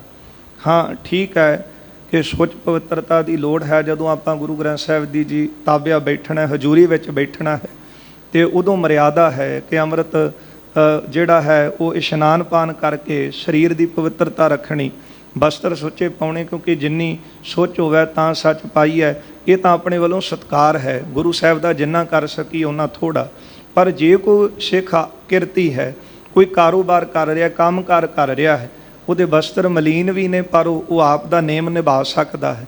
ਮਹਾਰਾਜ ਕਹਿੰਦੇ ਇਸੇ ਤਰ੍ਹਾਂ ਭਾਵੇਂ ਕੋਈ ਮਲੀਨ ਹੈ ਬਸਤਰਾਂ ਕਰਕੇ, ਤੇ ਭਾਵੇਂ ਸੁਚਮਤਾ ਦੇ ਨਾਲ ਉਹਦੇ ਨਾਲ ਤੇ ਲਾਭ ਮਿਲਣਾ ਹੀ ਹੈ, ਪਰ ਜਿਹੜਾ ਵੀ ਸਤਨਾਮ ਦਾ ਅਭਿਆਸ ਕਰੇਗਾ, ਉਹਦੀ ਸੁਖੈਨ ਬੜੀ ਸੌਖੀ ਜਿਹੜੀ ਹੈ ਉਹ ਸੁੰਦਰ ਮੁਕਤੀ ਦਾ ਅਧਿਕਾਰੀ ਬਣ ਜਾਵੇਗਾ। ਜਲ ਧਰ ਬਰਖਾ ਅਧਿਕ ਹੋਵੈ। ਜਿਸ ਤਰ੍ਹਾਂ ਮੀਂਹ ਦੀ ਜਿਹੜਾ ਬਰਖਾ ਜਦੋਂ ਪੈਂਦੀ ਹੈ, ਉਹਦਾ ਜਲ ਕਿਦੋ ਕੂਪ ਜਲ ਹੋਈ। ਹਾਂ, ਭਾਵੇਂ ਮੀਂਹ ਦਾ ਪਾਣੀ ਹੈ ਤੇ ਇੱਕ ਪਾਸੇ ਖੂਹ ਦਾ ਜਲ ਹੈ। ਪੰਡਿਤ ਕਹੋ ਵਿਚਾਰ ਕੈ। ਦੱਸੋ ਪੰਡਿਤ ਜੀ, ਵਿਚਾਰ ਕਰਕੇ ਕਹੋ। ਪੱਖ ਨ ਕੀਜੈ ਕੋਈ। ਤੁਸੀਂ ਕਿਸੇ ਤਰ੍ਹਾਂ ਦਾ ਪੱਖਪਾਤ ਨਾ ਕਰਿਓ। ਇਹ ਦੱਸੋ ਕਿ ਹੁਣ ਖੂਹ ਦੇ ਜਲ ਦੇ ਨਾਲ ਲੋਕ ਜ਼ਿਆਦਾ ਲਾਭ ਲੈਂਦੇ ਨੇ ਕਿ ਬੱਦਲ ਦੇ ਮੀਂਹ ਦੇ ਪਾਣੀ ਦੇ ਨਾਲ ਜ਼ਿਆਦਾ ਲਾਭ ਮਿਲਦਾ ਹੈ? ਖੂਹ ਤਾਂ ਹੁਣ 1-2 ਦੀ ਖੇਤੀ ਜਿਹੜੀ ਹੈ ਉਹ ਉਪਜਾਊ ਕਰੇਗਾ, 1-2 ਖੇਤੀ ਲੋਕ ਕਰ ਸਕਦੇ ਨੇ ਉਹਦੇ ਤੋਂ, ਪਰ ਜਿਹੜਾ ਮੀਂਹ ਦਾ ਜਲ ਹੈ ਉਹ ਸਾਰਿਆਂ ਦੀ ਖੇਤੀ ਨੂੰ ਹਰਿਆਂ ਕਰ ਦਿੰਦਾ ਹੈ। ਇਸ ਲਈ ਤੁਹਾਡੇ ਕੋਲ ਬੋਲੀ ਹੈ ਸੰਸਕ੍ਰਿਤ, ਵੇਦ ਸ਼ਾਸਤਰ ਇਹ ਖੂਹ ਦੀ ਜਲ ਦੀ ਤਰ੍ਹਾਂ ਨੇ, ਇਹਦੇ ਤੋਂ ਕੁਝ ਕੁ ਮਨੁੱਖ ਲਾਹਾ ਲੈ ਸਕਦੇ ਨੇ, ਪਰ ਜਿਹੜੀ ਗੁਰਬਾਣੀ ਗੁਰੂ ਨਾਨਕ ਸਾਹਿਬ ਜੀ ਨੇ ਸਾਨੂੰ ਦਿੱਤੀ ਹੈ ਨਾ, ਇਹਦੇ ਨਾਲ ਹਰੇਕ ਮਨੁੱਖ ਪ੍ਰਾਣੀ ਮਾਤਰ ਦਾ ਭਲਾ ਹੋਵੇਗਾ। ਇਤਿਆਦਿਕ ਸੁਣ ਬਾਕ ਕੋ। ਹਾਂ, ਇਹ ਬਾਕ ਸੁਣ ਤੂੰ। ਬੋਲ ਆਨੰਦ ਜਿਤੇ ਜਾ ਆਏ। ਤੇ ਸਤਿਗੁਰੂ ਗੁਰੂ ਅਰਜਨ ਦੇਵ ਸਾਹਿਬ ਜੀ ਦੇ ਬਚਨ ਸੁਣ ਕੇ ਹੁਣ ਇਸ ਬ੍ਰਾਹਮਣ ਨੂੰ ਕੋਈ ਵੀ ਅੱਗੋਂ ਜਵਾਬ ਨਹੀਂ ਆਇਆ। ਪਹਿਲਾਂ ਤਾਂ ਕੁਝ ਸਵਾਲ ਇਹਨੇ ਰੱਖੇ ਕਿ ਮੈਂ ਜਾਤੀ ਕਰਕੇ ਉੱਚਾ, ਫਿਰ ਅਗਲਾ ਸਵਾਲ ਰੱਖਿਆ ਕਿ ਸਾਲਗ੍ਰਾਮ ਦੀ ਪੂਜਾ ਕਰਦਾ, ਫਿਰ ਤੀਜਾ ਸਵਾਲ ਇਹਨੇ ਰੱਖਿਆ ਕਿ ਸੰਸਕ੍ਰਿਤ ਦੇ ਵਿੱਚ ਉਪਦੇਸ਼ ਦੇਣਾ ਚਾਹੀਦਾ, ਇਹ ਦੇਵ ਬੋਲੀ ਹੈ। ਮਹਾਰਾਜ ਜੀ ਨੇ ਕੱਲੇ ਪ੍ਰਸ਼ਨ ਦਾ ਉੱਤਰ ਜਿਹੜਾ ਸੀ ਬੜੇ ਧੀਰਜ ਦੇ ਨਾਲ ਸਤਿਗੁਰਾਂ ਨੇ ਤਸੱਲੀ ਬਖਸ਼ ਦਿੱਤਾ ਹੈ। ਹੁਣ ਉੱਤਰ ਲੈ ਕੇ ਸਤਿਗੁਰਾਂ ਤੋਂ ਚੁੱਪ ਕਰ ਗਿਆ, ਕੋਈ ਵੀ ਅੱਗੇ ਹੁਣ ਅਗਲਾ ਪ੍ਰਸ਼ਨ ਨਹੀਂ ਸੀ ਆਉਂਦਾ। ਮੁਨਸਬ ਹੋਏ ਪੱਖ ਤਿਆਗ ਕਰ। ਇਹਨੇ ਹੁਣ ਪੱਖਵਾਦ ਤਿਆਗ ਦਿੱਤਾ ਹੈ, ਤੇ ਹੁਣ ਜਿਹੜਾ ਸੀ ਇਹ ਮੁਨਸਬ ਹੋ ਗਿਆ, ਭਾਵ ਨਿਆਂਕਾਰੀ ਹੋ ਗਿਆ ਇਹਦਾ ਅੰਦਰ। ਇਹ ਸਾਧ ਸੰਗਤ ਸਿੱਖ ਦੀ ਬਿਰਤੀ ਵੀ ਐਸੀ ਹੁੰਦੀ ਹੈ। ਸਿੱਖ ਜਿਹੜਾ ਹੈ ਉਹ ਮੁਨਸਬ ਕਰਨ ਵਾਲਾ ਹੈ, ਨਿਆਂ ਕਰਨ ਵਾਲਾ ਹੈ, ਪੱਖਵਾਦ ਨਹੀਂ ਕਰਦਾ। ਪੱਖਵਾਦ ਹੁੰਦਾ ਹੈ ਕਿ ਜਿਹੜਾ ਫੈਸਲਾ ਮੈਂ ਰੱਖਿਆ ਸਹੀ ਹੈ, ਤੇ ਜਦੋਂ ਚੰਗੀ ਤਰ੍ਹਾਂ ਘੋਖ ਕੀਤੀ ਜਾਵੇ ਤੇ ਜੇ ਗਲਤ ਨਿਕਲਣਾ ਤੇ ਫਿਰ ਕਿਤੇ ਮੇਰੀ ਹਉਮੈ ਨੂੰ ਸੱਟ ਨਾ ਵੱਜੇ, ਭਾਵ ਕਿ ਮੈਂ ਨੀਵਾਂ ਨਾ ਹੋ ਜਾਵਾਂ, ਤੇ ਫਿਰ ਮੰਨਣਾ ਹੀ ਨਾ, ਫਿਰ ਪੱਖਵਾਦ ਕਰੀ ਜਾਣਾ ਕਿ ਮੈਂ ਹੀ ਸਹੀ ਹਾਂ। ਇਸ ਤਰ੍ਹਾਂ ਨਹੀਂ, ਜੇ ਕਿਤੇ ਕੋਈ ਗਲਤੀ ਹੋਈ ਤੇ ਉਹਨੂੰ ਮੰਨ ਲੈਣ ਦੇ ਨਾਲ ਛੋਟੇ ਨਹੀਂ ਹੋ ਜਾਈਦਾ। ਇਸ ਲਈ ਇਹ ਨਿਆਂਕਾਰੀ ਹੋ ਕੇ ਇਸ ਬ੍ਰਾਹਮਣ ਨੇ ਹੁਣ ਪੱਖਵਾਦ ਜਿਹੜਾ ਸੀ ਉਹ ਛੱਡ ਦਿੱਤਾ ਹੈ। ਅੱਗੇ ਪੱਖ ਕਰ ਲਿਆ ਸੀ ਨਾ ਬੋਲੀ ਦਾ, ਵੇਦਾਂ ਸ਼ਾਸਤਰਾਂ ਦਾ, ਪਰ ਹੁਣ ਨਿਆਂਕਾਰੀ ਬਿਰਤੀ ਬਣ ਗਈ। ਜਿਹੜਾ ਗੁਰੂਦੇਵ ਸਾਹਿਬ ਤੋਂ ਉੱਤਰ ਸਰਵਣ ਕੀਤਾ, ਹੁਣ ਨਿਆਂਕਾਰੀ ਬਿਰਤੀ ਬਣੀ ਹੈ। ਕਰ ਵਿਚਾਰ ਸੁਖ ਪਾਏ। ਇਹਨੇ ਵਿਚਾਰ ਕੀਤੀ ਹੈ, ਜਦੋਂ ਨਿਆਂਕਾਰੀ ਬਿਰਤੀ ਰੱਖ ਕੇ ਫਿਰ ਅੰਦਰ ਇਹਨੂੰ ਸੁਖ ਦੀ ਪ੍ਰਾਪਤੀ ਹੋਈ। ਸੁਖ ਪਾਉਣ ਦਾ ਤਰੀਕਾ ਇਹੋ ਹੀ ਹੈ ਕਿ ਆਪਾਂ ਪੱਖਵਾਦ ਛੱਡ ਦਈਏ। ਹੋਵੋ ਇਕੱਤਰ ਮਿਲੋ ਮੇਰੇ ਭਾਈ, ਦੁਬਦਾ ਦੂਰ ਕਰੋ ਲਿਵਲਾਏ, ਹਰ ਨਾਮੈ ਕਹਿ ਹੋਵੋ ਜੋੜੀ, ਗੁਰਮੁਖ ਬੈਸੋ ਸਫਾ ਵਿਛਾਏ। ਮਨ ਕੀ ਮਤ ਤਿਆਗੋ, ਮਹਾਰਾਜ ਕਹਿੰਦੇ ਮਨ ਦੀ ਮਤ ਨੂੰ ਤਿਆਗ, ਗੁਰੂ ਦੀ ਮਤ ਨੂੰ ਧਾਰਨ ਕਰ। ਜਦੋਂ ਪੱਖਵਾਦ ਛੱਡਿਆ ਬਹੁਤਾ ਸੁਖ ਅੰਦਰ ਪ੍ਰਾਪਤ ਹੋਇਆ। ਬਾਦ ਸ਼ੋਰ ਗੁਰ ਔਰ ਪਿਖ। ਬਾਦ ਜਿਹੜਾ ਝਗੜਾ ਸੀ ਇਹਨੇ ਛੱਡ ਦਿੱਤਾ, ਗੁਰ ਔਰ ਪਿਖ, ਤੇ ਗੁਰੂ ਸਾਹਿਬ ਜੀ ਵੱਲ ਦੇਖਿਆ ਹੈ। ਜੁਗ ਕਰ ਜੋਗ ਬਖਾਨ। ਹਉਮੈ ਨੂੰ ਛੱਡ ਕੇ ਦੋਵੇਂ ਹੱਥ ਜੋੜ ਕੇ ਗੁਰੂ ਸਾਹਿਬ ਜੀ ਨੂੰ ਬੇਨਤੀ ਕਰਨ ਲੱਗਾ। ਦਾਤਾ ਸਭ ਜਗਤ ਕੀ। ਕਹਿਣ ਲੱਗਾ ਗੁਰੂ ਅਰਜਨ ਦੇਵ ਸਾਹਿਬ ਜੀ ਨੂੰ, ਸਤਿਗੁਰੂ ਜੀ ਤੁਸੀਂ ਸਾਰੇ ਸੰਸਾਰ ਦੇ ਜਗਤ ਦੇ ਦਾਤਾ ਹੋ। ਹਮਰੋ ਬਾਦ ਗੁਮਾਨ। ਤੇ ਮੇਰਾ ਜਿਹੜਾ ਬਾਦ ਵਿਵਾਦ ਸੀ ਨਾ, ਉਹ ਕੇਵਲ ਗੁਮਾਨ ਹੰਕਾਰ ਦੇ ਕਾਰਨ ਹੀ ਸੀ। ਝਗੜਾ ਜਿਹੜਾ ਹੈ ਨਾ ਉਹ ਹੰਕਾਰ ਕਰਕੇ ਖੜਾ ਹੁੰਦਾ ਹੈ। ਹਾਂ, ਵਿਚਾਰ ਕਰਨੀ ਕੋਈ ਮਾੜੀ ਗੱਲ ਨਹੀਂ ਹੈ ਕਿ ਜਿਹੜੀ ਗੱਲ ਦਾ ਮੈਨੂੰ ਨਹੀਂ ਪਤਾ ਮੈਂ ਪੁੱਛ ਲਵਾਂ, ਤੇ ਜੇ ਕਿਸੇ ਨੂੰ ਨਹੀਂ ਸੀ ਪਤਾ ਸਹੀ ਗੱਲ ਦੱਸ ਦਈਏ। ਪਰ ਬਾਦ ਵਿਵਾਦ ਕਾਹੂ ਸਿਉ ਨਾ ਕੀਜੈ। ਸਤਿਗੁਰੂ ਜੀ ਨੇ ਉਪਦੇਸ਼ ਇਹ ਦਿੱਤਾ ਹੈ ਕਿ ਝਗੜਾ ਕਿਸੇ ਨਾਲ ਨਹੀਂ ਕਰੀਦਾ ਵਿਦਿਆ ਕਰਕੇ, ਹੰਕਾਰ ਕਰਕੇ। ਬਸ ਬੰਦਾ ਹੰਕਾਰ ਕਰਕੇ ਤਾਂ ਝਗੜੇ ਖੜੇ ਕਰ ਰਿਹਾ ਹੈ ਕਿ ਮੈਂ ਸਹੀ ਹਾਂ ਤੇ ਤੁਸੀਂ ਸਾਰੇ ਗਲਤ ਹੋ। ਪਰ ਇਹਨੇ ਕਿਹਾ, ਕਹਿਣ ਲੱਗਾ ਸਤਿਗੁਰੂ ਤੁਸੀਂ ਦਾਤਾ ਹੋ ਸਾਰੇ ਜਗਤ ਦੇ, ਮੇਰਾ ਜਿਹੜਾ ਵਿਵਾਦ ਸੀ ਉਹ ਹਉਮੈ ਕਰਕੇ ਖੜਾ ਹੋਇਆ ਸੀ। ਸਿੱਖ ਕਰੋ ਦੁਰਮਤ ਹਰੋ। ਆਪ ਜੀ ਮੇਰੇ ਤੇ ਹੁਣ ਕਿਰਪਾ ਕਰੋ, ਮੇਰੀ ਖੋਟੀ ਮਾਤ ਨਾਸ਼ ਕਰਕੇ ਮੈਨੂੰ ਆਪਣਾ ਸਿੱਖ ਬਣਾ ਲਓ। ਮੋਹ ਕਹੁ ਲਖ ਕਰ ਦਾਸ। ਮੈਨੂੰ ਆਪਣਾ ਦਾਸ ਜਾਣੋ, ਆਪਣਾ ਸੇਵਕ ਜਾਣੋ। ਕਿਰਪਾ ਸਿੰਧ ਮੈਂ ਬੂੰਦ ਸਮ। ਸਤਿਗੁਰੂ ਜੀ ਤੁਸੀਂ ਹੋ ਕਿਰਪਾ ਦੇ ਸਮੁੰਦਰ ਸਾਗਰ, ਤੇ ਮੈਂ ਤੁਹਾਡੇ ਸਾਹਮਣੇ ਇੱਕ ਪਾਣੀ ਦੀ ਬੂੰਦ ਹਾਂ। ਕਿਆ ਕਰਹੁ ਸਮਤਾਸ। ਇੱਕ ਪਾਣੀ ਦੀ ਬੂੰਦ ਸਮੁੰਦਰ ਦੀ ਬਰਾਬਰੀ ਕੀ ਕਰ ਸਕਦੀ। ਮੈਂ ਇਹ ਸੋਚਿਆ ਕਿ ਮੇਰੇ ਕੋਲ ਬੜਾ ਗਿਆਨ ਹੈ, ਮੇਰੇ ਕੋਲ ਵਿੱਦਿਆ, ਮੇਰੀ ਉੱਚ ਜਾਤੀ ਹੈ, ਪਰ ਤੁਹਾਡੇ ਕੋਲੋਂ ਉਪਦੇਸ਼ ਲੈ ਕੇ ਮੈਨੂੰ ਇਸ ਗੱਲ ਦਾ ਗਿਆਨ ਹੋ ਗਿਆ ਕਿ ਤੁਸੀਂ ਸਮੁੰਦਰ ਹੋ ਤੇ ਮੈਂ ਇੱਕ ਪਾਣੀ ਦੀ ਬੂੰਦ ਹਾਂ। ਇੱਕ ਪਾਣੀ ਦੀ ਬੂੰਦ ਸਮੁੰਦਰ ਅੱਗੇ ਕੀ ਮਾਣ ਕਰੇਗੀ। ਬੜੇ ਭਾਗ ਜਾਗੇ ਅਬ ਹੈ। ਮੇਰੇ ਵੱਡੇ ਭਾਗ ਜਾਗੇ ਹਨ। ਮੇਲ ਭਇਓ ਤੁਮ ਸਾਥ। ਤੁਹਾਡੇ ਨਾਲ ਮਿਲਾਪ ਹੋਇਆ, ਇਹ ਭਾਗਾਂ ਦੀ ਨਿਸ਼ਾਨੀ। ਭਾਗਾਂ ਤੋਂ ਹੀਣੇ ਉਹਨਾਂ ਨੂੰ ਸੰਗਤ ਨਹੀਂ ਮਿਲਦੀ, ਗੁਰੂ ਦੀ ਸ਼ਰਨ ਵਿੱਚ ਆਉਣ ਦਾ ਸੁਭਾਗ ਪ੍ਰਾਪਤ ਨਹੀਂ ਹੁੰਦਾ। ਇਹ ਭਾਗਾਂ ਦੀ ਨਿਸ਼ਾਨੀ ਹੈ। ਸਾਧ ਸੰਗਤ ਜੀ ਵੱਡ ਭਾਗੀ ਹਰ ਸੰਗਤ ਪਾਵੈ, ਭਾਗਹੀਣ ਭ੍ਰਮ ਚੋਟਾਂ ਖਾਵੈ, ਬਿਨ ਭਾਗਾਂ ਸਤ ਸੰਗ ਨਾ ਲੱਭੈ, ਬਿਨ ਸੰਗਤ ਮੈਲ ਭਰੀਜੈ ਜੀ। ਬਹੁਤ ਭਾਗਾਂ ਦੀ ਨਿਸ਼ਾਨੀ, ਵੱਡੇ ਭਾਗਾਂ ਦੀ ਨਿਸ਼ਾਨੀ। ਇਸ ਲਈ ਸਤਿਗੁਰਾਂ ਦਾ ਸ਼ੁਕਰਾਨਾ ਹੀ ਕਰੀਏ। ਕਹਿਣ ਲੱਗਾ ਮੇਰੇ ਭਾਗ ਜਾਗ ਪਏ, ਮੈਨੂੰ ਤੁਹਾਡੀ ਸੰਗਤ ਵਿੱਚ ਆਉਣ ਦਾ ਸੁਭਾਗ ਮਿਲਿਆ ਹੈ। ਦੇ ਆਪਨ ਉਪਦੇਸ਼ ਕੋ। ਸਤਿਗੁਰੂ ਜੀ ਕਿਰਪਾ ਕਰੋ, ਮੈਨੂੰ ਆਪਣਾ ਉੱਤਮ ਉਪਦੇਸ਼ ਦੇਵੋ। ਕੀਜਹ ਮੋਹਿ ਸਨਾਥ। ਤੇ ਮੈਨੂੰ ਸਫਲਾ ਕਰ ਦਵੋ। ਕਦੋਂ ਸਫਲਾ ਹੋਵੇਗਾ ਇਹ ਸਰੀਰ, ਇਹ ਜੀਵ? ਜਦੋਂ ਗੁਰੂ ਦੇ ਉਪਦੇਸ਼ ਦਾ ਧਾਰਨੀ ਬਣ ਜਾਵੇ। ਹੁਣ ਕਹਿਣ ਲੱਗਾ ਮਹਾਰਾਜ ਕਿਰਪਾ ਕਰੋ, ਮੈਨੂੰ ਆਪਣਾ ਉਪਦੇਸ਼ ਦਵੋ ਤੇ ਮੇਰਾ ਜੀਵਨ ਵੀ ਸਫਲਾ ਹੋ ਜਾਵੇ। ਏਮ ਕਹਿ ਪਗ ਪੰਕਜ ਗਹੇ। ਇਸ ਤਰ੍ਹਾਂ ਇਹਨੇ ਬੇਨਤੀ ਕਰਕੇ ਸਤਿਗੁਰੂ ਜੀ ਦੇ ਚਰਨ ਕਮਲ ਜਿਹੜੇ ਸਨ ਉਹ ਫੜ ਲਏ। ਤਿਆਗ ਜਾਤ ਹੰਕਾਰ। ਆਪਣੀ ਜਾਤ ਦਾ ਹੰਕਾਰ ਇਹਨੇ ਤਿਆਗ ਦਿੱਤਾ। ਹੁਣ ਆਇਆ ਸੀ ਤੇ ਮਨ ਵਿੱਚ ਜਾਤੀ ਦਾ ਹੰਕਾਰ ਸੀ। ਪੂਜਾ ਕੇਵਲ ਤਾਂ ਕੇਵਲ ਜਿੰਨਾ ਕਿ ਇਹਨੂੰ ਗਿਆਨ ਸੀ ਸਾਲਗ੍ਰਾਮ ਦੀ ਕਰ ਰਿਹਾ ਸੀ, ਪਰ ਗੁਰੂ ਸਾਹਿਬ ਨੇ ਕੋਈ ਦਾ ਤਿਰਸਕਾਰ ਨਹੀਂ ਕੀਤਾ, ਸਗੋਂ ਮਹਾਰਾਜ ਨੇ ਇਹਨੂੰ ਉਪਦੇਸ਼ ਦਿੱਤਾ ਹੈ। ਇਹ ਉਪਦੇਸ਼ ਦਾ ਧਾਰਨੀ ਹੋਇਆ। ਫਿਰ ਇਹਨੂੰ ਗਿਆਨ ਹੋ ਗਿਆ ਕਿ ਜਿਹੜਾ ਗੁਰੂ ਸਾਹਿਬ ਉਪਦੇਸ਼ ਦੇ ਰਹੇ ਨੇ ਨਾ, ਇਹ ਮੇਰੇ ਜੀਵਨ ਨੂੰ ਸਫਲਾ ਕਰਨ ਵਾਲਾ ਹੈ। ਫਿਰ ਇਹਨੇ ਆਪਣੀ ਜਾਤੀ ਦਾ ਹੰਕਾਰ ਛੱਡਿਆ ਤੇ ਗੁਰੂ ਸਾਹਿਬ ਦੇ ਚਰਨ ਫੜ ਲਏ। ਖੇਡ ਤਾਂ ਬਣਦੀ ਉਦੋਂ ਹੈ ਨਾ ਜਦੋਂ ਅੰਦਰੋਂ ਹੰਕਾਰ ਦੂਰ ਹੋ ਜਾਵੇ। ਸ਼੍ਰੀ ਹਰਿਮੰਦਰ ਸਾਹਿਬ ਜੀ ਦੀ ਇਮਾਰਤ ਸਤਿਗੁਰਾਂ ਨੇ ਇਸ ਤਰ੍ਹਾਂ ਤਿਆਰ ਕੀਤੀ ਕਿ ਜਿਹੜਾ ਵੀ ਅੰਦਰ ਦਰਸ਼ਨਾਂ ਨੂੰ ਆਵੇ ਪੌੜੀਆਂ ਉਤਰ ਕੇ ਆਵੇ। ਭਾਵ ਅਰਥ ਇਹਦਾ ਇਹ ਹੈ ਕਿ ਆਪਣੀ ਹਉਮੈ ਨੂੰ ਛੱਡ ਕੇ ਆਵੇ।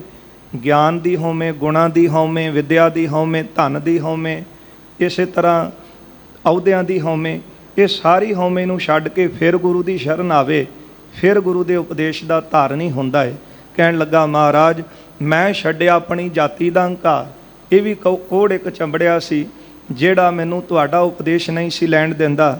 ਕਿਰਪਾ ਕਰੋ ਉਪਦੇਸ਼ ਦੇ ਕੇ ਮੈਨੂੰ ਸਫਲਾ ਕਰ ਦਵੋ। ਸੰਕਟ ਬਸ ਨਿਜ ਜੀਵ ਲਖ, ਇਹ ਜੀਵ ਸੰਕਟ ਦੇ ਬਸ ਪਿਆ ਹੈ। ਗੁਰ ਪੂਰਨ ਅਵਤਾਰ, ਪਰ ਆਪ ਜੀ ਨੇ ਕਿਰਪਾ ਕੀਤੀ ਹੈ, ਆਪ ਜੀ ਨੇ ਅਵਤਾਰ ਧਾਰਿਆ ਹੈ। ਸੰਕਟ ਬਸ ਨਿਜ ਜੀਵ ਲਖ। ਮਹਾਰਾਜ ਮੈਨੂੰ ਜੀਵ ਨੂੰ ਸੰਕਟ ਵਿੱਚ ਫਸਿਆ ਹੋਇਆ ਜਾਣ ਲਓ। ਸਭ ਤੋਂ ਵੱਡਾ ਸੰਕਟ ਕਿਹੜਾ ਏ? ਜਮ ਜਮ ਮਰੈ ਮਰੈ ਫਿਰ ਜੰਮੈ, ਬਹੁਤ ਸਜਾਏ ਪਿਆ ਦੇਸ਼ ਲੰਮੈ। ਆ ਜਿਹੜਾ ਜਨਮ ਮਰਨ ਲੈ ਕੇ ਬਾਰ-ਬਾਰ ਆ ਰਹੇ ਹਾਂ, ਫਿਰ ਕਈ ਜਨਮ ਪਏ ਕੀਟ ਪਤੰਗਾ, ਕਈ ਜਨਮ ਗਜ ਮੀਨ ਕੁਰੰਗਾ, ਕਈ ਜਨਮ ਪੰਖੀ ਸਰਪ ਹੋਇਓ, ਕਈ ਜਨਮ ਹੈਵਰ ਬ੍ਰਿਖ ਜੋਇਓ। ਇਹ ਬੜੇ ਭਾਰੀ ਸੰਕਟ ਵਿੱਚ ਅਸੀਂ ਪਏ ਹੋਏ ਹਾਂ। ਗੁਰਦੇਵ ਜੀ ਕਿਰਪਾ ਕਰੋ। ਪੂਰਨ ਗੁਰ ਪੂਰਨ ਅਵਤਾਰ, ਆਪ ਜੀ ਪੂਰਨ ਪ੍ਰਭੂ ਦਾ ਸਰੂਪ ਹੋ ਤੇ ਆਪ ਜੀ ਪੂਰਨ ਗੁਰੂ ਅਵਤਾਰ ਹੋ। ਕਰਹਿ ਉਧਾਰਨ ਕਸ਼ਟ ਤੇ, ਆਪ ਜੀ ਕਿਰਪਾ ਕਰੋ ਤੇ ਮੈਨੂੰ ਇਸ ਕਸ਼ਟ ਤੋਂ ਬਚਾ ਲਓ। ਬੰਧਨ ਕਾਟਹਿ ਮੋਰ, ਮੇਰੇ ਕਿਰਪਾ ਕਰਕੇ ਜਨਮ ਮਰਨ ਦੇ ਬੰਧਨ ਕੱਟ ਦਵੋ। ਮਹਾ ਕਿਰਪਾਲ ਸੁਸ਼ੀਲ ਹੈ, ਆਪ ਜੀ ਮਹਾਨ ਕਿਰਪਾਲੂ ਸੁਸ਼ੀਲ ਹੋ। ਕਰ ਹਰਹਿ ਆਪਦਾ ਘੋਰ, ਆ ਜਿਹੜੀ ਘੋਰ ਵਿਪਤਾ ਹੈ ਕਿਰਪਾ ਕਰਕੇ ਮੇਰੀ ਇਹ ਦੂਰ ਕਰੋ। ਦੀਨ ਭਇਓ ਬਿਨਤੀ ਭਣਤ, ਇਸ ਤਰ੍ਹਾਂ ਬੇਨਤੀਆਂ ਕਰਦਾ ਹੋਇਆ ਬਹੁਤ ਦੀਨ ਹੋਇਆ। ਭਾਉ ਭਗਤ ਚਿਤ ਭੀਨ, ਤੇ ਜਿਹੜਾ ਚਿੱਤ ਸੀ ਉਹ ਪ੍ਰੇਮਾ ਭਗਤੀ ਦੇ ਨਾਲ ਭਿੱਜ ਗਿਆ। ਹੁਣ ਖੇਡ ਬਣੀ ਜਦੋਂ ਚਿੱਤ ਅੰਦਰੋਂ ਭਿੱਜ ਗਿਆ। ਜਿੰਨਾ ਚਿਰ ਅੰਦਰ ਨਹੀਂ ਭਿੱਜਦਾ ਉਹਨਾਂ ਚਿਰ ਤਾਂ ਕੇਵਲ ਬਾਹਰੋਂ ਦਿਖਾਵਾ ਹੀ ਹੈ ਨਾ, ਤੇ ਦਿਖਾਵਾ ਕਰਨ ਵਾਸਤੇ ਤਾਂ ਬਹੁਤ ਆਉਂਦੇ ਨੇ, ਪਰ ਖੇਡ ਤਾਂ ਉਦੋਂ ਬਣਦੀ ਹੈ ਜਦੋਂ ਅੰਦਰੋਂ ਚਿੱਤ ਭਿੱਜ ਜਾਵੇ। ਜਦੋਂ ਚਿੱਤ ਭਿੱਜਿਆ ਤੇ ਫਿਰ ਮਨ ਬੈਰਾਗ ਭਇਆ, ਦਰਸ਼ਨ ਦੇਖਣੇ ਕਾ ਚਾਓ। ਅੰਦਰੋਂ ਚਿੱਤ ਭਿੱਜਿਆ, ਦੀਨ ਭਇਓ ਬਿਨਤੀ ਭਨਤ, ਭਾਉ ਭਗਤ ਚਿਤ ਭੀਨ। ਬਹੁਤ ਦੀਨ ਹੋ ਗਿਆ, ਨਿਮਾਣਾ ਬਣ ਗਿਆ। ਚਿੱਤ ਜਿਹੜਾ ਸੀ ਅੰਦਰੋਂ ਭਿੱਜ ਗਿਆ। ਭਾਗ ਭੂਰ ਜਿਸ ਭਾਲ ਕੇ, ਜਿਸ ਦੇ ਮੱਥੇ ਦੇ ਭਾਗ ਜਿਹੜੇ ਸਨ, ਜਾਗੇ ਕਲ ਮਲਹੀਨ। ਸਾਧ ਸੰਗਤ ਵੱਡੇ ਪੂਰਬਲੇ ਭਾਗ ਜਾਗ ਪਏ। ਪੂਰਬ ਕਰਮ ਅੰਕੁਰ ਜਬ ਪ੍ਰਗਟੇ, ਹਰ ਭੇਟਿਓ ਪੁਰਖ ਰਸਕ ਬੈਰਾਗੀ। ਕਦੋਂ ਪੂਰੇ ਗੁਰੂ ਦੀ ਪ੍ਰਾਪਤੀ ਹੁੰਦੀ ਹੈ?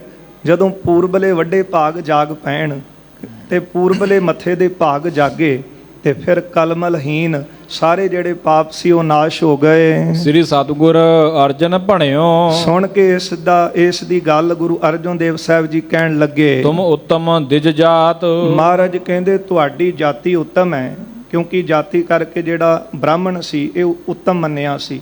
ਪਰ ਗੁਰਬਾਣੀ ਨੇ, ਗੁਰੂ ਸਾਹਿਬ ਨੇ ਕਿਤੇ ਵੀ ਇਹ ਨਹੀਂ ਕਿਹਾ ਕਿ ਜਿਹੜਾ ਜਾਤੀ ਕਰਕੇ ਉੱਚਾ ਹੈ ਉਹਨੂੰ ਮਾਣ ਦਿੱਤਾ ਹੋਵੇ।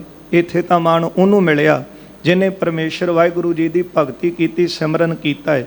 ਮਹਾਰਾਜ ਕਹਿੰਦੇ ਜਾਤੀ ਕਰਕੇ ਤੁਸੀਂ ਉੱਤਮ ਮੰਨਦੇ ਹੋ, ਸਿਮਰੋ ਸ੍ਰੀ ਸਤਨਾਮ ਕੋ। ਪਰ ਤਾਂ ਉੱਤਮ ਬਣੋਗੇ ਜੇ ਤੁਸੀਂ ਸਤਨਾਮ ਸ੍ਰੀ ਵਾਹਿਗੁਰੂ, ਪਰਮੇਸ਼ਰ ਵਾਹਿਗੁਰੂ ਜੀ ਦਾ, ਅਕਾਲ ਪੁਰਖ ਦਾ ਨਾਮ ਜਪੋਗੇ ਤਾਂ ਤੁਸੀਂ ਉੱਤਮ ਹੋ। ਲਿਵ ਲਗਾਏ ਦਿਨ ਰਾਤ, ਫਿਰ ਜਪਣਾ ਕਿਸ ਤਰ੍ਹਾਂ ਹੈ? ਲਿਵ ਲਗਾਏ ਦਿਨ ਰਾਤ।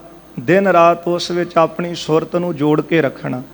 ਹੱਥ ਪਾਉ ਕਰ ਕਾਮ ਸਭ, ਹੱਥਾਂ ਪੈਰਾਂ ਨਾਲ ਕਿਰਤ ਕਰ, ਪਰ ਦਿਨ ਰਾਤ ਸੁਰਤ ਉਸ ਦੇ ਵਿੱਚ ਜੋੜ ਕੇ ਰੱਖਣੀ ਹੈ। ਵਿਪਰ ਕਹਿਓ ਤ੍ਰਿਸਕਾਰ ਮੈਂ, ਸਤਿਗੁਰੂ ਜੀ ਦਾ ਉਪਦੇਸ਼ ਸੁਣ ਕੇ ਬ੍ਰਾਹਮਣ ਕਹਿਣ ਲੱਗਾ, ਮਹਾਰਾਜ ਮੈਂ ਆਪ ਜੀ ਦਾ ਬਹੁਤ ਨਿਰਾਦਰ ਕੀਤਾ ਹੈ। ਤੁਮਰੋ ਕੀਨ ਮਹਾਨ, ਬਹੁਤ ਮੇਰੇ ਕੋਲੋਂ ਤੁਹਾਡਾ ਨਿਰਾਦਰ ਹੋਇਆ ਹੈ। ਬਖਸ਼ੋ ਮੇਰੀ ਭੂਲ ਕੋ, ਕਿਰਪਾ ਕਰੋ ਮਹਾਰਾਜ ਮੇਰੀ ਭੁੱਲ ਬਖਸ਼ ਦਵੋ। ਦਾਤਾ ਸਗਲ ਜਹਾਨ, ਆਪ ਜੀ ਤਾਂ ਸਾਰੇ ਜਹਾਨ ਦੇ ਦਾਤੇ ਹੋ ਨਾ। ਸਾਧ ਸੰਗਤ, ਗੁਰੂ ਤੇਗ ਬਹਾਦਰ ਸਾਹਿਬ ਜੀ ਦਾ ਬਚਨ ਆਪਾਂ ਪੜ੍ਹਦੇ ਹਾਂ ਕਿ ਇਹ ਬ੍ਰਹਮ ਗਿਆਨੀ ਵਿੱਚ ਗੁਣ ਹੁੰਦੇ ਨੇ ਕਿ ਮਾਨ ਤੇ ਇਸੇ ਤਰ੍ਹਾਂ ਅਪਾਨ, ਉਸ ਤੋਂ ਉਹ ਰਹਿਤ ਹੁੰਦੇ ਹਨ। ਜੋ ਨਰ ਦੁੱਖ ਮੈਂ ਦੁੱਖ ਨਹੀਂ ਜਾਣੈ, ਸੁਖ ਸਨੇਵਰ ਭੈ ਨਹੀਂ ਜਾਕੈ, ਕੰਚਨ ਮਾਟੀ ਮਾਨੈ, ਨਹਿ ਨਿੰਦਿਆ ਨਹਿ ਉਸਤਤ ਜਾਕੈ, ਲੋਭ ਮੋਹ ਅਭਮਾਨਾ, ਹਰਕ ਸ਼ੋਕ ਤੇ ਰਹਿ ਨਿਆਰੂ, ਨਾਹੇ ਮਾਨ ਅਪਮਾਨਾ। ਜੇ ਕੋਈ ਮਾਣ ਕਰੇ, ਸਤਕਾਰ ਕਰੇ ਤੇ ਬ੍ਰਹਮ ਗਿਆਨੀ ਹਉਮੈ ਵਿੱਚ ਨਹੀਂ ਫੁੱਲ ਜਾਂਦੇ। ਤੇ ਜੇ ਕੋਈ ਤਿਰਸਕਾਰ ਕਰਨ ਲੱਗ ਪਿਆ ਨਾ ਤੇ ਉਹਨਾਂ ਦਾ ਕੁਝ ਨਹੀਂ ਘਟਦਾ ਜੀ। ਗੁਰੂ ਸਾਹਿਬ ਦੇ ਬਚਨ ਹਰ ਰੋਜ਼ ਆਪਾਂ ਸੋਦਰ 'ਚ ਪੜ੍ਹਦੇ ਹਾਂ, ਜੇ ਸਭ ਮਿਲ ਕੇ ਆਖਣ ਪਾਹੇ, ਵੱਡਾ ਨਾ ਹੋਵੇ ਘਾਟ ਨਾ ਜਾਏ। ਜੇ ਸਾਰੇ ਮਿਲ ਕੇ ਕਹਿਣ ਜਪਣ ਲੱਗ ਪੈਣ ਤੇ ਉਹ ਵੱਧਦਾ ਨਹੀਂ, ਤੇ ਜੇ ਸਾਰੇ ਉਹਦਾ ਤਿਰਸਕਾਰ ਕਰਨ ਲੱਗ ਪੈਣ ਤੇ ਉਹਨੇ ਘਟਣਾ ਨਹੀਂ, ਕਿਉਂਕਿ ਉਹ ਇੱਕ ਜਿਹਾ ਉਹਦਾ ਸਰੂਪ ਹੈ। ਤੇ ਪਹਿਲਾਂ ਗੁਰੂ ਸਾਹਿਬ ਦੇ ਅੱਗੇ ਜਿਹੜੇ ਨੇ ਬਚਨ ਕਹੇ ਤੇ ਸੁਣ ਕੇ ਮਹਾਰਾਜ ਗੁੱਸੇ 'ਚ ਨਹੀਂ ਆਏ, ਸਗੋਂ ਐਸਾ ਉਪਦੇਸ਼ ਦਿੱਤਾ ਕਿ ਇਹਦੇ ਅੰਦਰ ਵੀ ਠੰਡ ਵਰਤ ਗਈ। ਤੇ ਫਿਰ ਨਿਆਂਕਾਰੀ ਹੋ ਕੇ ਗੁਰੂ ਸਾਹਿਬ ਦੇ ਚਰਨਾਂ 'ਚ ਪੈ ਗਿਆ, ਕਹਿਣ ਲੱਗਾ ਮੇਰੇ ਤੋਂ ਭੁੱਲ ਹੋਈ, ਮੈਂ ਤੁਹਾਡਾ ਨਿਰਾਦਰ ਕੀਤਾ। ਸਤਿਗੁਰੂ ਆਪ ਜੀ ਸਾਰੇ ਸੰਸਾਰ ਦੇ ਜਹਾਨ ਦੇ ਦਾਤੇ ਹੋ। ਜਿਸ ਤਰ੍ਹਾਂ ਮਾਂ-ਬਾਪ ਜਦੋਂ ਬੱਚਾ ਗਲਤੀ ਕਰ ਲੈਂਦਾ ਹੈ ਨਾ, ਤੇ ਮਾਂ-ਬਾਪ ਸਿਆਣੇ ਕਹਿੰਦੇ ਨੇ ਕਿ ਪੁੱਤਰ ਕਪੁੱਤਰ ਹੋ ਸਕਦੇ, ਮਾਪੇ ਕੋ ਮਾਪੇ ਨਹੀਂ ਹੁੰਦੇ। ਜ਼ਿਆਦਾਤਰ ਇਸੇ ਤਰ੍ਹਾਂ ਹੀ ਜੇ ਕਿਤੇ ਭੁੱਲ ਕੇ ਪੁੱਤ ਸ਼ਰਨ ਵਿੱਚ ਆਉਂਦਾ ਹੈ ਤੇ ਫਿਰ ਗੁਰੂ ਦਾ ਸੁਭਾਅ ਜਨਨੀ ਮਾਂ ਵਰਗਾ ਹੈ। ਜਨਨੀ ਚੀਤ ਨ ਰਾਖਸ ਤੇਤੇ, ਸੁਤ ਅਪਰਾਧ ਕਰਤ ਹੈ ਜੇਤੇ, ਜਨਨੀ ਚੀਤ ਨ ਰਾਖਸ ਤੇਤੇ। ਇਸੇ ਤਰ੍ਹਾਂ ਗੁਰੂ ਦਾ ਸੁਭਾਅ, ਸਾਧ ਸੰਗਤ, ਅਕਾਲ ਪੁਰਖ ਪਰਮਾਤਮਾ ਵਾਹਿਗੁਰੂ ਦਾ ਬਿਰਦ ਐਸਾ ਹੈ ਕਿ ਉਹ ਸਾਰੀ ਸ੍ਰਿਸ਼ਟੀ ਹੈ ਤਾਂ ਉਸੇ ਦੀ ਨਾ। ਇਹ ਤਾਂ ਮਨੁੱਖ ਵਿਤਕਰੇ ਵਿੱਚ ਲੈ ਕੇ ਜਾਤੀਆਂ ਵਿੱਚ ਧਰਮਾਂ ਵਿੱਚ ਵੰਡ ਸਕਦਾ ਹੈ, ਪਰ ਸਾਰੀ ਸ੍ਰਿਸ਼ਟੀ ਉਹ ਪਰਮਾਤਮਾ ਦੀ ਆਪਣੀ ਹੈ। ਸਾਰਾ ਸੰਸਾਰ ਉਹਦੀ ਆਪਣੀ ਸੰਤਾਨ ਹੈ। ਏਕ ਪਿਤਾ ਏਕਸ ਕੇ ਹਮ ਬਾਰਿਕ, ਤੂੰ ਮੇਰਾ ਗੁਰ ਹਾਈ। ਜਦੋਂ ਇਹਨੇ ਬੇਨਤੀਆਂ ਕੀਤੀਆਂ, ਕਹਿਣ ਲੱਗਾ ਤੁਸੀਂ ਤਾਂ ਸਾਰੇ ਸੰਸਾਰ ਦੇ ਜਗਤ ਦੇ ਦਾਤੇ ਹੋ। ਸੁੰਦਰ ਪਦ ਅਰਬਿੰਦ ਮ੍ਰਿਦ, ਮਹਾਰਾਜ ਆਪ ਜੀ ਦੇ ਸੋਹਣੇ ਕਮਲਾਂ ਵਰਗੇ ਚਰਨ ਹਨ। ਜਲ ਸੋ ਇਨਹੁ ਪਖਾਰ, ਕਿਰਪਾ ਕਰਕੇ ਜਲ ਦੇ ਨਾਲ ਆਪਣੇ ਚਰਨ ਧੋ ਕੇ ਤੇ ਮੈਨੂੰ ਕਿਰਪਾ ਕਰਕੇ ਦਾਤ ਦੇਵੋ। ਜੀਜੈ ਮੈਂ ਮੁਖ ਪਾਨ ਕਰ, ਮੈਨੂੰ ਕਿਰਪਾ ਕਰਕੇ ਆਪਣੇ ਚਰਨਾਂ ਨੂੰ ਧੋ ਕੇ ਜਲ ਬਖਸ਼ੋ ਤੇ ਮੈਂ ਉਹ ਜਲ ਪਾਨ ਕਰਾਂ। ਬਣੋ ਸਿੱਖ ਹਿਤ ਧਾਰ, ਮੈਂ ਹਿਤ ਧਾਰ ਕੇ ਆਪ ਜੀ ਦਾ ਸਿੱਖ ਬਣ ਜਾਵਾਂ। ਇਹ ਸਾਧ ਸੰਗਤ ਪੁਰਾਣੀ ਮਰਿਆਦਾ ਸੀ ਜਿਹਦਾ ਜ਼ਿਕਰ ਭਾਈ ਗੁਰਦਾਸ ਜੀ ਨੇ ਵੀ ਕੀਤਾ। ਚਰਨ ਧੋਏ ਰਹਿ ਰਾਸ ਕਰ, ਚਰਨਾ ਅੰਮ੍ਰਿਤ ਸਿੱਖਾਂ ਪਿਲਾਇਆ। ਨਾਵੇਂ ਸਤਿਗੁਰੂ ਗੁਰੂ ਤੇਗ ਬਹਾਦਰ ਸਾਹਿਬ ਤੱਕ ਇਹ ਮਰਿਆਦਾ ਪ੍ਰਚਲਿਤ ਰਹੀ ਹੈ। ਗੁਰੂ ਕਲਗੀਧਰ ਸਾਹਿਬ ਸੱਚੇ ਪਾਤਸ਼ਾਹ ਜੀ ਨੇ ਵੈਸਾਖ ਦੀ ਸੰਗਰਾਂਦ ਸਨ 1699 ਨੂੰ, ਇਹ 230 ਸਾਲ ਦੀ ਜਿਹੜੀ ਕਮਾਈ ਸੀ ਦਸਾਂ ਸਰੂਪਾਂ ਦੀ, ਇਹ ਸਤਿਗੁਰਾਂ ਨੇ ਸਾਰੀ ਖਾਲਸੇ ਪੰਥ ਨੂੰ ਬਖਸ਼ਿਸ਼ ਕੀਤੀ।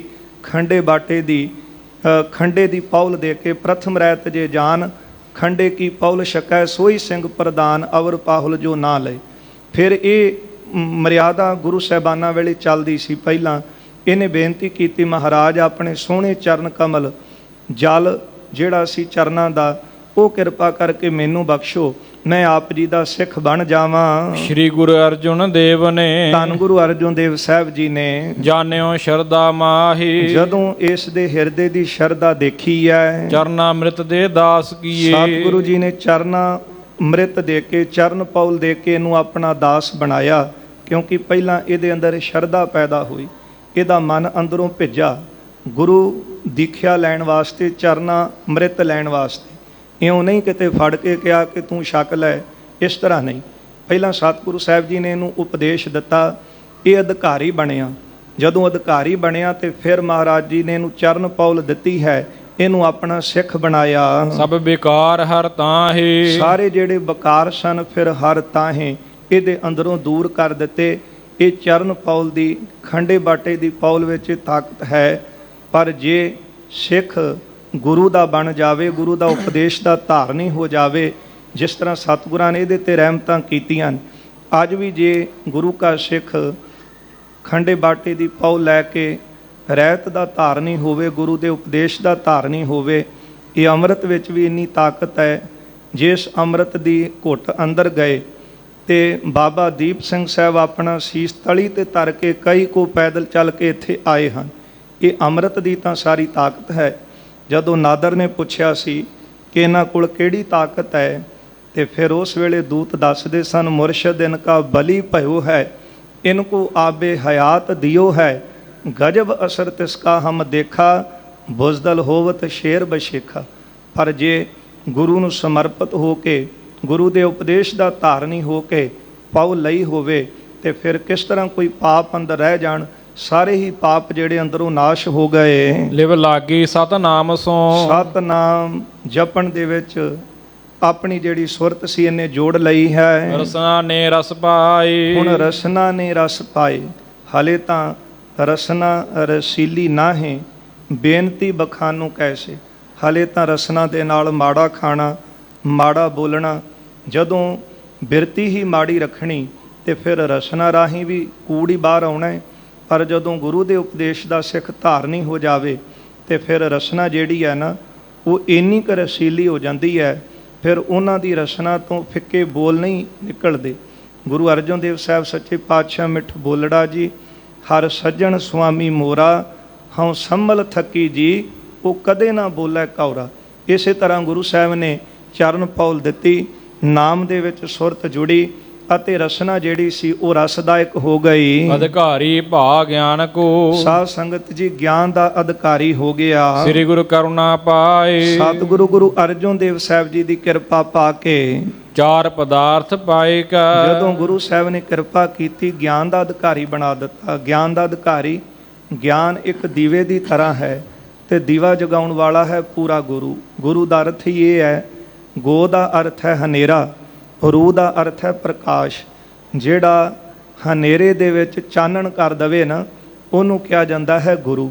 ਇਉਂ ਕਹਿਣ ਕਹਾਉਣ ਨੂੰ ਤਾਂ ਬੜੇ ਗੁਰੂ ਅੱਜ ਬਣੇ ਬੈਠੇ ਨੇ, ਪਰ ਕਿਸੇ ਕੋਲੋਂ ਅਗਿਆਨਤਾ ਦਾ ਹਨੇਰਾ ਨਾਸ਼ ਨਹੀਂ ਹੁੰਦਾ। ਅਗਿਆਨਤਾ ਦਾ ਹਨੇਰਾ ਤੇ ਪੂਰਾ ਗੁਰੂ ਹੀ ਦੂਰ ਕਰਦਾ ਹੈ। ਗਿਆਨ ਅੰਜਨ ਗੁਰ ਦੀਆ, ਅਗਿਆਨ ਅੰਧੇਰ ਬਿਨਾਸ਼, ਹਰ ਕਿਰਪਾ ਤੇ ਸੰਤ ਭੇਟਿਆ, ਨਾਨਕ ਮਨ ਪ੍ਰਗਾਸ। ਜਦੋਂ ਅੰਦਰ ਗਿਆਨ ਹੋਇਆ, ਚਾਨਣ ਹੋਇਆ, ਇਸ ਤਰ੍ਹਾਂ ਦਾ ਸਤਿਗੁਰੂ ਜੀ ਨੇ ਅਧਿਕਾਰੀ ਬਣਾ ਦਿੱਤਾ।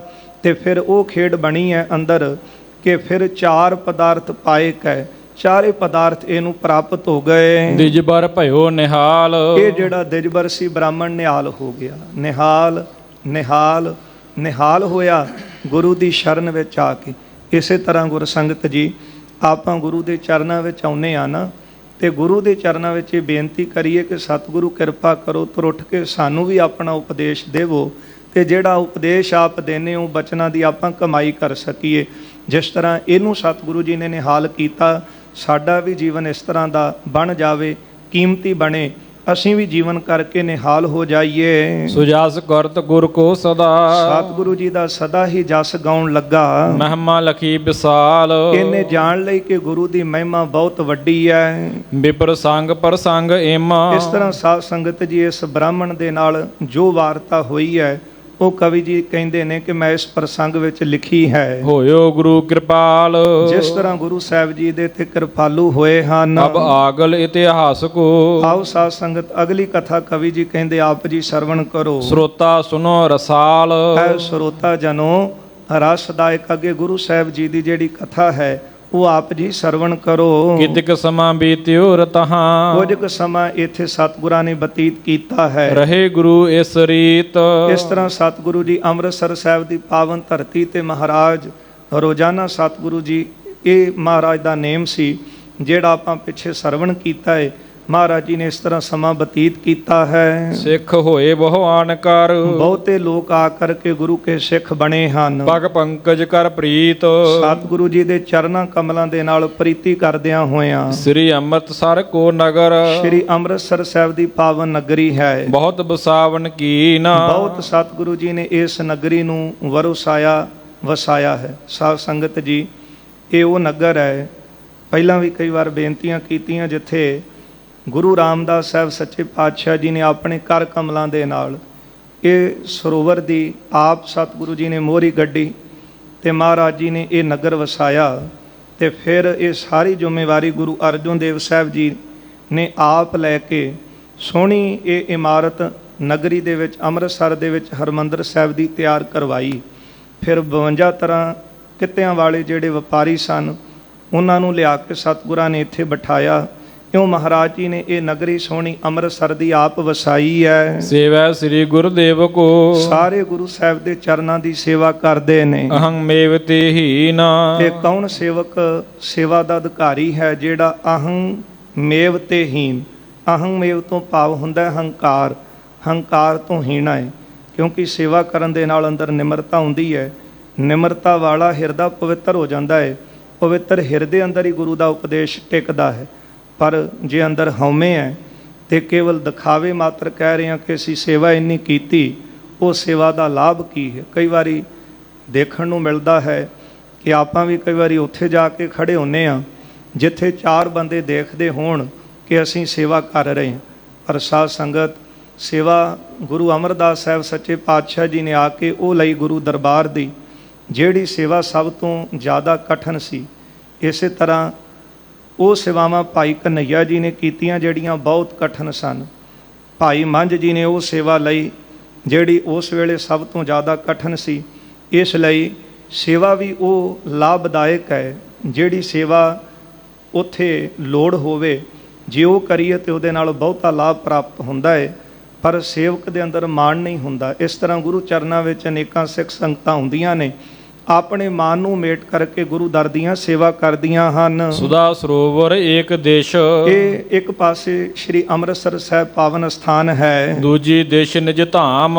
ਤੇ ਦੂਜੀ ਤਰਫ ਸਤਿਗੁਰੂ ਜੀ ਦੇ ਆਪਣੇ ਘਰ ਹਨ। ਅੱਜ ਵੀ ਸਾਧ ਸੰਗਤ ਆਪ ਦਰਸ਼ਨ ਕਰਦੇ ਹੋ। ਇੱਕ ਪਾਸੇ ਸੁਦਾ ਸਰੋਵਰ ਅੰਮ੍ਰਿਤ ਸਰੋਵਰ ਹੈ ਤੇ ਦੂਜੀ ਤਰਫ ਸਤਿਗੁਰਾਂ ਦਾ ਘਰ ਹੈ। ਤੇ ਗੁਰੂ ਸਾਹਿਬ ਦਾ ਘਰ ਕਿਹੜਾ ਸੀ? ਗੁਰੂ ਕੇ ਮਹਿਲ, ਜਿੱਥੇ ਗੁਰੂ ਤੇਗ ਬਹਾਦਰ ਸਾਹਿਬ ਜੀ ਦਾ ਆਗਮਨ ਹੋਇਆ।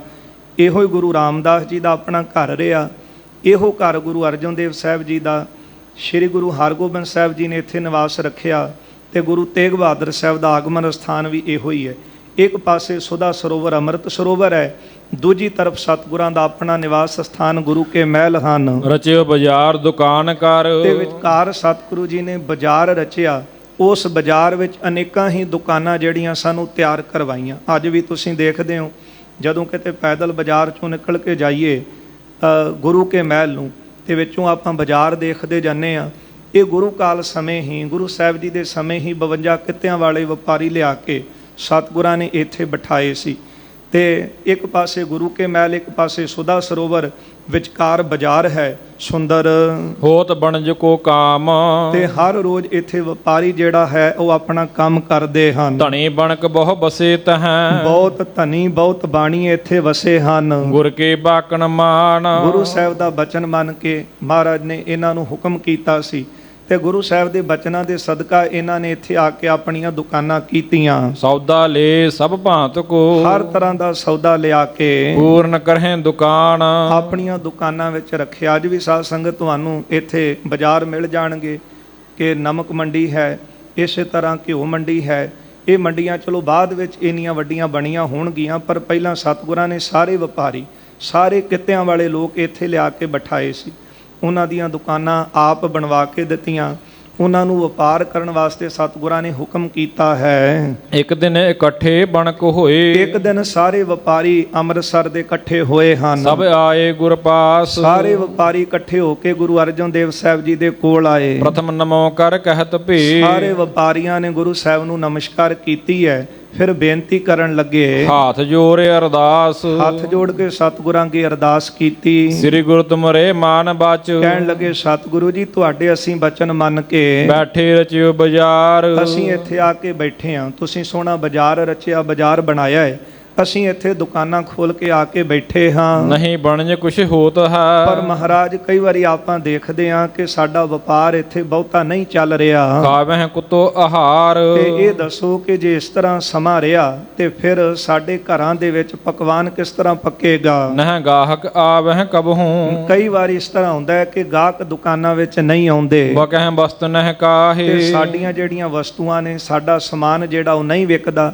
ਵਿਕੇਗਾ ਤਾਂ ਜੇ ਗਾਹਕ ਆਉਣਗੇ, ਦੁਕਾਨ ਤੇ ਆ ਕੇ ਸਮਾਨ ਲੈਣਗੇ, ਫਿਰ ਹੀ ਸਾਡਾ ਘਰ-ਬਾਰ ਚੱਲੇਗਾ। ਤੇ ਜੇ ਲੋਕ ਆ ਕੇ ਸਮਾਨ ਨਹੀਂ ਲੈਣਗੇ ਤੇ ਫਿਰ ਅਸੀਂ ਕੀ ਕਰਾਂਗੇ। ਬਿਨ ਲੇਵਾ ਦੇਵੀ ਕਰੇ, ਬਿਨਾਂ ਦਿੱਤਿਆਂ ਤੇ ਬਿਨਾਂ ਕੁਝ ਲਿਆਂ ਦਰਬ ਕਹਾਂ ਤੇ ਪਾਹੀ। ਸਾਡੇ ਘਰ ਵਿੱਚ, ਸਾਡੇ ਹੱਥ ਵਿੱਚ ਧਨ ਕਿਸ ਤਰ੍ਹਾਂ ਆਵੇਗਾ। ਸ੍ਰੀ ਗੁਰ ਸੁਣ ਸ੍ਰੀ ਅਰਜਨ ਨਾਥ ਜੀ, ਸੁਣ ਕੇ ਧੰਨ ਗੁਰੂ ਅਰਜਨ ਦੇਵ ਸਾਹਿਬ ਜੀ ਨੇ ਬਣਕਣ ਸੰਗ ਬਖਾਨ। ਇਹਨਾਂ ਵਪਾਰੀਆਂ ਦੇ ਤਾਈਂ ਸਤਿਗੁਰਾਂ ਨੇ ਬਚਨ ਕਹੇ ਨੇ। ਨਿਤ ਪ੍ਰਤ ਸ੍ਰੀ ਦਰਬਾਰ ਮਹਿ, ਇਹ ਸਾਧ ਸੰਗਤ ਜੀ ਉਪਦੇਸ਼ ਸਾਰਿਆਂ ਲਈ ਸਾਂਝਾ ਹੈ।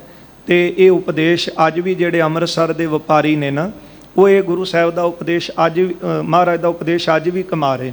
ਜਿਹੜਾ ਸਤਿਗੁਰਾਂ ਨੇ ਇਹਨਾਂ ਦੇ ਤਾਈਂ ਉਪਦੇਸ਼ ਦਿੱਤਾ ਹੈ, ਪੜ੍ਹੋ ਫਿਰ। ਨਿਤ ਪ੍ਰਤ ਸ੍ਰੀ ਦਰਬਾਰ ਮਹਿ, ਗੁਰਦੇਵ ਕਹਿੰਦੇ ਨਾ ਸਾਰੇ ਵਪਾਰੀਆਂ ਨੂੰ ਕਿ ਹਰ ਰੋਜ਼ ਸ਼੍ਰੀ ਦਰਬਾਰ ਸਾਹਿਬ ਵਿਖੇ ਮਸਤਕ ਟੇਕੋ ਆਣ। ਆ ਕੇ ਤੁਸੀਂ ਮਸਤਕ ਟੇਕੋ, ਪਹਿਲਾਂ ਨਮਸਕਾਰ ਕਰੋ। ਵਪਾਰੀ ਤਾਂ ਬਣ ਗਏ, ਦੁਕਾਨਾਂ ਤਾਂ ਖੋਲ੍ਹ ਲਈਆਂ, ਬਖਸ਼ਿਸ਼ ਤਾਂ ਗੁਰੂ ਰਾਮਦਾਸ ਜੀ ਦੇ ਸਦਕਾ ਮਿਲ ਰਹੀ ਹੈ ਨਾ। ਤੇ ਝੋਲੀਆਂ ਵੀ ਤਾਂ ਹੀ ਭਰਨੀਆਂ ਨੇ। ਜੇ ਬਚਨ ਮੰਨੇ ਨੇ ਤੇ ਇਹ ਵੀ ਬਚਨ ਮੰਨੋ ਨਾ। ਗੁਰੂ ਰਾਮਦਾਸ ਜੀ ਦੇ ਗੁਰ ਸਤਿਗੁਰ ਕਾਜੋ ਸਿੱਖ ਖਾਏ, ਸੋ ਭਲਕੇ ਉਠਾਰ ਨਾਮ ਤੇ ਆਵੇ, ਉਦਮ ਕਰੇ ਭਲਕੇ ਪ੍ਰਭਾਤੀ ਇਸ਼ਨਾਨ ਕਰੇ, ਅੰਮ੍ਰਿਤ ਸਰਨ ਆਵੇ, ਫਿਰ ਚੜ੍ਹਾ ਦਿਵਸ ਗੁਰਬਾਣੀ ਗਾਵੇ। ਇਹ ਬਚਨ ਕਿਉਂ ਨਹੀਂ ਮੰਨਦੇ? ਮਹਾਰਾਜ ਕਹਿੰਦੇ ਪਹਿਲਾਂ ਉੱਠ ਕੇ ਦਰਬਾਰ ਸਾਹਿਬ ਹਾਜ਼ਰੀ ਲਵਾਓ, ਇੱਥੇ ਆ ਕੇ ਨਮਸਕਾਰ ਕਰੋ। ਇੱਕ ਵਿਰਾਟ ਕਾ ਦੋਏ ਤ੍ਰੈ, ਫਿਰ ਇੱਕ ਵਿਰਾਟ ਕਾ ਦੋਏ ਤ੍ਰੈ, ਇੱਕ ਕੌਡੀ, 2 3 4 ਕੌਡੀਆਂ, ਜਹ ਪੰਚਮ ਲੈ ਸਹਾਥ, 4 ਜਾਂ 5 ਕੌਡੀਆਂ ਆਪਣੇ ਹੱਥਾਂ ਵਿੱਚ ਲੈ ਕੇ, ਜਥਾ ਸ਼ਕਤ ਤਨ ਭੇਟ ਦੇਹੋ। ਜਿੰਨੀ ਕੁ ਤੁਹਾਡੀ ਜਥਾ ਸ਼ਕਤ, ਜਿੰਨਾ ਕੁ ਤੁਸੀਂ ਦੇ ਸਕਦੇ ਹੋ, ਜਿੰਨਾ ਕੁ ਤੁਸੀਂ ਭੇਟ ਕਰ ਸਕਦੇ ਹੋ ਯਥਾ ਜੋਗ। ਇਹ ਨਹੀਂ ਕਿ ਇੰਨੀ ਹੀ ਭੇਟਾ ਕਰਨੀ। ਭਾਈ ਗੁਰਦਾਸ ਜੀ ਲਿਖਦੇ ਨੇ, ਭਾਵਨੀ ਭਗਤ ਪਾਏ ਕੌਡੀ ਅਗਰ ਭਾਗ ਰੱਖੈ, ਤਾਹੇ ਗੁਰ ਸਰਬਨ ਦਾਨ ਦਾਨ ਦੇਤ ਹੈ। ਤੂੰ ਭਾਵਨਾ ਤੇ ਬਣਾ, ਇੱਕ ਕੌਡੀ ਵੀ ਗੁਰੂ ਚਰਨਾਂ ਵਿੱਚ ਰੱਖਦਾ ਤੇ ਗੁਰੂ ਤੈਨੂੰ ਤਖਤਾਂ ਦਾ ਰਾਜ ਦੇ ਦਿੰਦਾ ਹੈ। ਤੇ ਇਸ ਤਰ੍ਹਾਂ ਹੋਇਆ ਵੀ।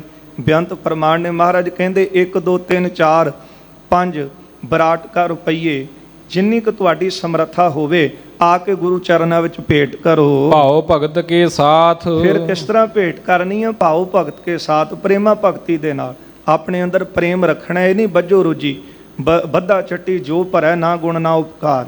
ਮਨ ਵਿੱਚ ਗੁਰੂ ਪ੍ਰਤੀ ਪ੍ਰੇਮ ਭਾਵਨਾ ਬਣਾ ਕੇ ਜੇ ਆ ਕੇ ਇੱਥੇ 1 ਰੁਪਈਆ ਵੀ ਤੁਸੀਂ ਰੱਖਦੇ ਹੋ, ਬਹੁਰ ਕਰੋ ਵਿਵਹਾਰ ਕੋ। ਫਿਰ ਮਹਾਰਾਜ ਕਹਿੰਦੇ ਆਪਣੀਆਂ ਦੁਕਾਨਾਂ ਤੇ ਜਾ ਕੇ ਬੈਠੋ, ਫਿਰ ਆਪਣਾ ਅੱਗੇ ਸਾਰੇ ਦਿਨ ਦਾ ਜਿਹੜਾ ਤੁਸੀਂ ਵਪਾਰ ਕਰੋ, ਸਗਰੇ ਬਾਂਸੁਰ ਮਾਹੀ, ਸਾਰੇ ਦਿਨ ਵਿੱਚ ਫਿਰ ਤੁਸੀਂ ਵਪਾਰ ਕਰੋ। ਸੰਧਿਆ ਪੁਨ ਬੰਧਨ ਕਰੋ। ਜਦੋਂ ਸ਼ਾਮਾਂ ਪੈ ਜਾਣ ਨਾ, ਜਦੋਂ ਦੁਕਾਨਾਂ ਵਧਾਉਣ ਦਾ ਸਮਾਂ ਆਵੇ, ਫਿਰ ਤੁਸੀਂ ਸੰਧਿਆ ਵੇਲੇ ਦੇਹੋ ਪ੍ਰਦਰਸ਼ਨ ਜਾਹੇ, ਇੱਥੇ ਆ ਕੇ ਤੇ ਸਰੋਵਰ ਦੀਆਂ ਵੱਡੀਆਂ ਪਰਿਕਰਮਾ ਜ਼ਰੂਰ ਕਰੋ। ਇਹ ਮਹਾਰਾਜ ਸੱਚੇ ਪਾਤਸ਼ਾਹ ਜੀ ਨੇ ਜਿਹੜੇ ਅੰਮ੍ਰਿਤਸਰ ਦੇ ਵਪਾਰੀ ਸੀ। ਸਾਧ ਸੰਗਤ ਅੱਜ ਇਹ ਅਸਥਾਨ ਡਿੱਠੇ ਸਭੇ ਥਾਮ ਨਹੀਂ ਤੁਧ ਜਿਹੇ, ਤੇ ਇੱਥੇ ਇਹ ਉਹ ਸਥਾਨ ਹੈ ਜਿੱਥੇ ਅੱਜ ਥਾਂ ਖਰੀਦਣਾ ਵੀ ਬਹੁਤ ਔਖਾ ਹੈ। ਪਰ ਇੱਕ ਸਮਾਂ ਉਹ ਵੀ ਆਇਆ ਜਦੋਂ ਇਹਨਾਂ ਨੇ ਬੇਨਤੀਆਂ ਕੀਤੀਆਂ, ਮਹਾਰਾਜ ਕਿਸ ਤਰ੍ਹਾਂ ਸਾਡੇ ਕਾਰੋਬਾਰ ਚੱਲਣਗੇ? ਤੇ ਸਤਿਗੁਰੂ ਜੀ ਕਹਿੰਦੇ ਪਹਿਲਾਂ ਉੱਠ ਕੇ ਦਰਬਾਰ ਸਾਹਿਬ ਦੀ ਹਾਜ਼ਰੀ ਭਰੋ, ਨਮਸਕਾਰ ਕਰੋ, ਜਥਾ ਸ਼ਕਤ ਭੇਟਾ ਰੱਖੋ, ਫਿਰ ਜਾ ਕੇ ਦੁਕਾਨ ਖੋਲੋ, ਸਾਰਾ ਦਿਨ ਵਪਾਰ ਕਰੋ, ਸੰਧਿਆ ਪੁਨ ਬੰਧਨ ਕਰੋ, ਦੇਹੋ ਪ੍ਰਦਰਸ਼ਨਾ ਜਾਏ। ਸ਼ਾਮਾਂ ਦੇ ਸਮੇਂ ਫਿਰ ਆ ਕੇ ਹਰਿਮੰਦਰ ਸਾਹਿਬ ਦੀਆਂ ਪਰਿਕਰਮਾ ਕਰੋ। ਹੋ ਬਣਜ ਨਿਜ ਅਦਕ ਹੀ, ਫਿਰ ਤੁਹਾਡਾ ਵੱਡਾ ਵਪਾਰ ਹੋਵੇਗਾ। ਧਨੀ ਬਣੋ ਸੁਖ ਪਾਏ, ਬਹੁਤੇ ਧਨੀ ਤੁਸੀਂ ਬਣ ਜਾਵੋਗੇ, ਸੁਖ ਪਾਵੋਗੇ। ਤੇ ਅੱਜ ਸ਼੍ਰੀ ਹਰਿਮੰਦਰ ਸਾਹਿਬ ਦੇ ਨੇੜੇ ਕੀ ਅੰਮ੍ਰਿਤਸਰ ਦੇ ਵਿੱਚ ਜਿੰਨੇ ਵਪਾਰੀ ਬੈਠੇ ਨੇ ਇਹ ਬਹੁਤ ਧਨੀ ਹਨ। ਇਹ ਬਖਸ਼ਿਸ਼ਾਂ ਗੁਰੂ ਘਰ ਦੀਆਂ ਨੇ, ਗੁਰੂ ਰਾਮਦਾਸ ਜੀ ਦੀਆਂ, ਗੁਰੂ ਅਰਜਨ ਦੇਵ ਸਾਹਿਬ ਜੀ ਦੀ, ਜਿਹੜੀਆਂ ਗੁਰੂ ਸਾਹਿਬ ਜੀ ਨੇ ਬਖਸ਼ਿਸ਼ਾਂ ਕੀਤੀਆਂ। ਮਹਾਰਾਜ ਕਹਿੰਦੇ ਫਿਰ ਧਨੀ ਬਣੋਗੇ, ਵੱਡਾ ਸੁਖ ਪਾਵੋਗੇ। ਪੁੱਤਰ ਪੋਤਰ ਜੁਤ ਫਲ ਹੋਗੇ, ਪੁੱਤਰ ਪੋਤਰਿਆਂ ਸਮੇਤ ਫਲ ਜਾਵੋਗੇ। ਤੇ ਅੱਜ ਇਸੇ ਤਰ੍ਹਾਂ ਹੀ ਹੈ। ਅੱਜ ਜਿੰਨੇ ਵਪਾਰੀ ਬੈਠੇ ਨੇ ਇਹ ਅੱਜ ਦੇ ਬੈਠੇ ਨੇ, ਦਾਦੇ ਪੜਦਾਦਿਆਂ ਨੇ ਦੁਕਾਨਾਂ ਖੋਲੀਆਂ ਤੇ ਅੱਜ ਤੱਕ ਉਸੇ ਤਰ੍ਹਾਂ ਚੱਲ ਰਹੀਆਂ। ਮਹਾਰਾਜ ਕਹਿੰਦੇ ਪੁੱਤਰ ਪੋਤਰਿਆਂ ਸਮੇਤ ਤੁਸੀਂ ਫਲੋਗੇ। ਸੰਸਾ ਦੇਹੋ ਮਿਟਾਏ, ਆਪਣੇ ਮਨ ਵਿੱਚੋਂ ਸੰਸਾ ਦੂਰ ਕਰ ਦਿਓ। ਐਵੇਂ ਨਾ ਭਰਮੀ ਜਾਓ ਕਿ ਕਾਰੋਬਾਰ ਚੱਲ ਨਹੀਂ ਰਹੇ, ਪਰ ਭਾਵਨਾ ਤੇ ਬਣਾਓ, ਗੁਰੂ ਦੇ ਦਰ ਤੇ ਧਾਓ ਤੇ ਗੁਰੂ ਤੇ ਹੋ ਕੇ ਫਿਰ ਗੁਰੂ ਤੋਂ ਮੰਗੋ। ਕਬੀਰ ਸਾਚਾ ਸਤਿਗੁਰ ਕਿਆ ਕਰੇ, ਜੋ ਸਿੱਖਾਂ ਮੈਂ ਚੂਕ। ਜੇ ਸਾਡੇ ਵਿੱਚ ਹੀ ਕਮੀ ਹੈ ਤੇ ਫਿਰ ਦੋਸ਼ ਗੁਰੂ ਨੂੰ ਕਿਉਂ ਦਿੰਦੇ ਹੋ? ਗੁਰੂ ਵਾਲੇ ਬਣੋ, ਗੁਰੂ ਦੇ ਉਪਦੇਸ਼ ਦੇ ਧਾਰਨੀ ਹੋਵੋ। ਫਿਰ ਮਹਾਰਾਜ ਕਹਿੰਦੇ ਸੰਸੇ ਸਾਰੇ ਮੇਟ ਦਵੋ, ਸੁਖ ਪਾਵੋਗੇ। ਸੁਣ ਕੇ ਸਭ ਕਰ ਜੋਰ ਕੈ, ਸੁਣ ਕੇ ਗੁਰੂ ਸਾਹਿਬ ਜੀ ਦਾ ਇਹ ਬਚਨ ਸਾਰੇ ਵਪਾਰੀਆਂ ਨੇ ਹੱਥ ਜੋੜ ਲਏ। ਮਾਨਤ ਸੇ ਬਿਦ ਕੀਨ, ਉਸੇ ਤਰ੍ਹਾਂ ਗੁਰੂ ਸਾਹਿਬ ਦਾ ਬਚਨ ਮੰਨ ਕੇ ਇਹਨਾਂ ਨੇ ਕੀਤਾ ਹੈ। ਚਲਿਓ ਬਣਜ ਧਨ ਗਣ ਭਇਓ, ਬਹੁਤਾ ਸੋਹਣਾ ਵਪਾਰ ਚੱਲਿਆ ਤੇ ਬੜੇ ਧਨੀ ਬਣ ਗਏ। ਪ੍ਰਾਪਤ ਭੇ ਸੁਖ ਪੀਨ, ਤੇ ਬੜਾ ਸੁਖ ਇਹਨਾਂ ਨੂੰ ਪ੍ਰਾਪਤ ਹੋਇਆ। ਇਹ ਬਖਸ਼ਿਸ਼ਾਂ ਗੁਰੂ ਅਰਜਨ ਦੇਵ ਸਾਹਿਬ ਜੀ ਨੇ ਕੀਤੀਆਂ ਨੇ। ਇੱਥੇ ਸਾਧ ਸੰਗਤ ਜੀ ਇਹ 61ਵਾਂ ਜਿਹੜਾ ਵਾਹਿਗੁਰੂ 29ਵਾਂ ਪ੍ਰਸੰਗ ਸੀ ਰਾਸ ਤੀਜੀ ਦਾ, ਇਹ ਸਮਾਪਤ ਹੋਇਆ ਹੈ। ਸਤਿਗੁਰੂ ਕਿਰਪਾ ਕਰਨ। ਉਪਦੇਸ਼ ਇਹ ਸਾਰਿਆਂ ਲਈ ਮਹਾਰਾਜ ਦਾ ਸਾਂਝਾ ਹੈ, ਕੱਲਾ ਇੱਕ ਨਗਰ ਵਾਲਿਆਂ ਲਈ ਨਹੀਂ। ਸਾਨੂੰ ਸੰਗਤ ਕਰਨ ਦਾ ਹੁਕਮ ਹੈ। 2 ਸਮੇਂ ਘੱਟੋ ਘੱਟ ਇੱਕ ਸਮਾਂ ਤੇ ਸੰਗਤ ਦੀ ਹਾਜ਼ਰੀ ਜ਼ਰੂਰ ਲਵਾਈਏ। ਗੁਰੂ ਸਾਹਿਬ ਦੇ ਉਪਦੇਸ਼ ਨੂੰ ਸਰਵਣ ਕਰੀਏ। ਜਿਸ ਉਪਦੇਸ਼ ਦੇ ਨਾਲ ਮਨ ਦੀ ਮਲੀਨਤਾ ਦੂਰ ਹੁੰਦੀ, ਮਨ ਪਵਿੱਤਰ ਹੁੰਦਾ ਹੈ। ਪਵਿੱਤਰ ਮਨ ਦੇ ਵਿੱਚ ਹੀ ਗੁਰੂ ਦਾ ਉਪਦੇਸ਼ ਆ ਕੇ ਘਰ ਕਰਦਾ ਹੈ। ਸਾਰਿਆਂ ਦੀ ਹਾਜ਼ਰੀ ਸਤਿਗੁਰੂ ਜੀ ਦਰ ਤੇ ਪ੍ਰਵਾਨ ਕਰਨ। ਹੋਈਆਂ ਭੁੱਲਾਂ ਚੁੱਕਾਂ ਦੀ ਖਿਮਾ ਕਰ ਦੇਣੀ ਜੀ, ਅੱਗੇ ਵਾਸਤੇ ਅਸੀਸ ਦੇਣੀ। ਆਓ 2 ਪੰਕਤੀਆਂ ਖੀਲੀਆਂ ਸਰਵਣ ਕਰੀਏ। ਇਥੇ ਫਤਿਹ ਬੁਲਾਈਏ ਜੀ। ਸੁਨ ਕੈ ਸਭ ਕਰ ਜੋਰ ਕੈ ਮਾਨਤ ਸੀ ਬਿਦ ਕੀਨ ਚਲਿਓ ਬਨਜ ਤਨ ਗਣ ਪਇਓ ਪ੍ਰਾਪਤ ਭੇ ਸੁਖ ਪੀਨ। ਵਾਹਿਗੁਰੂ ਜੀ ਕਾ ਖਾਲਸਾ ਵਾਹਿਗੁਰੂ ਜੀ ਕੀ ਫਤਿਹ।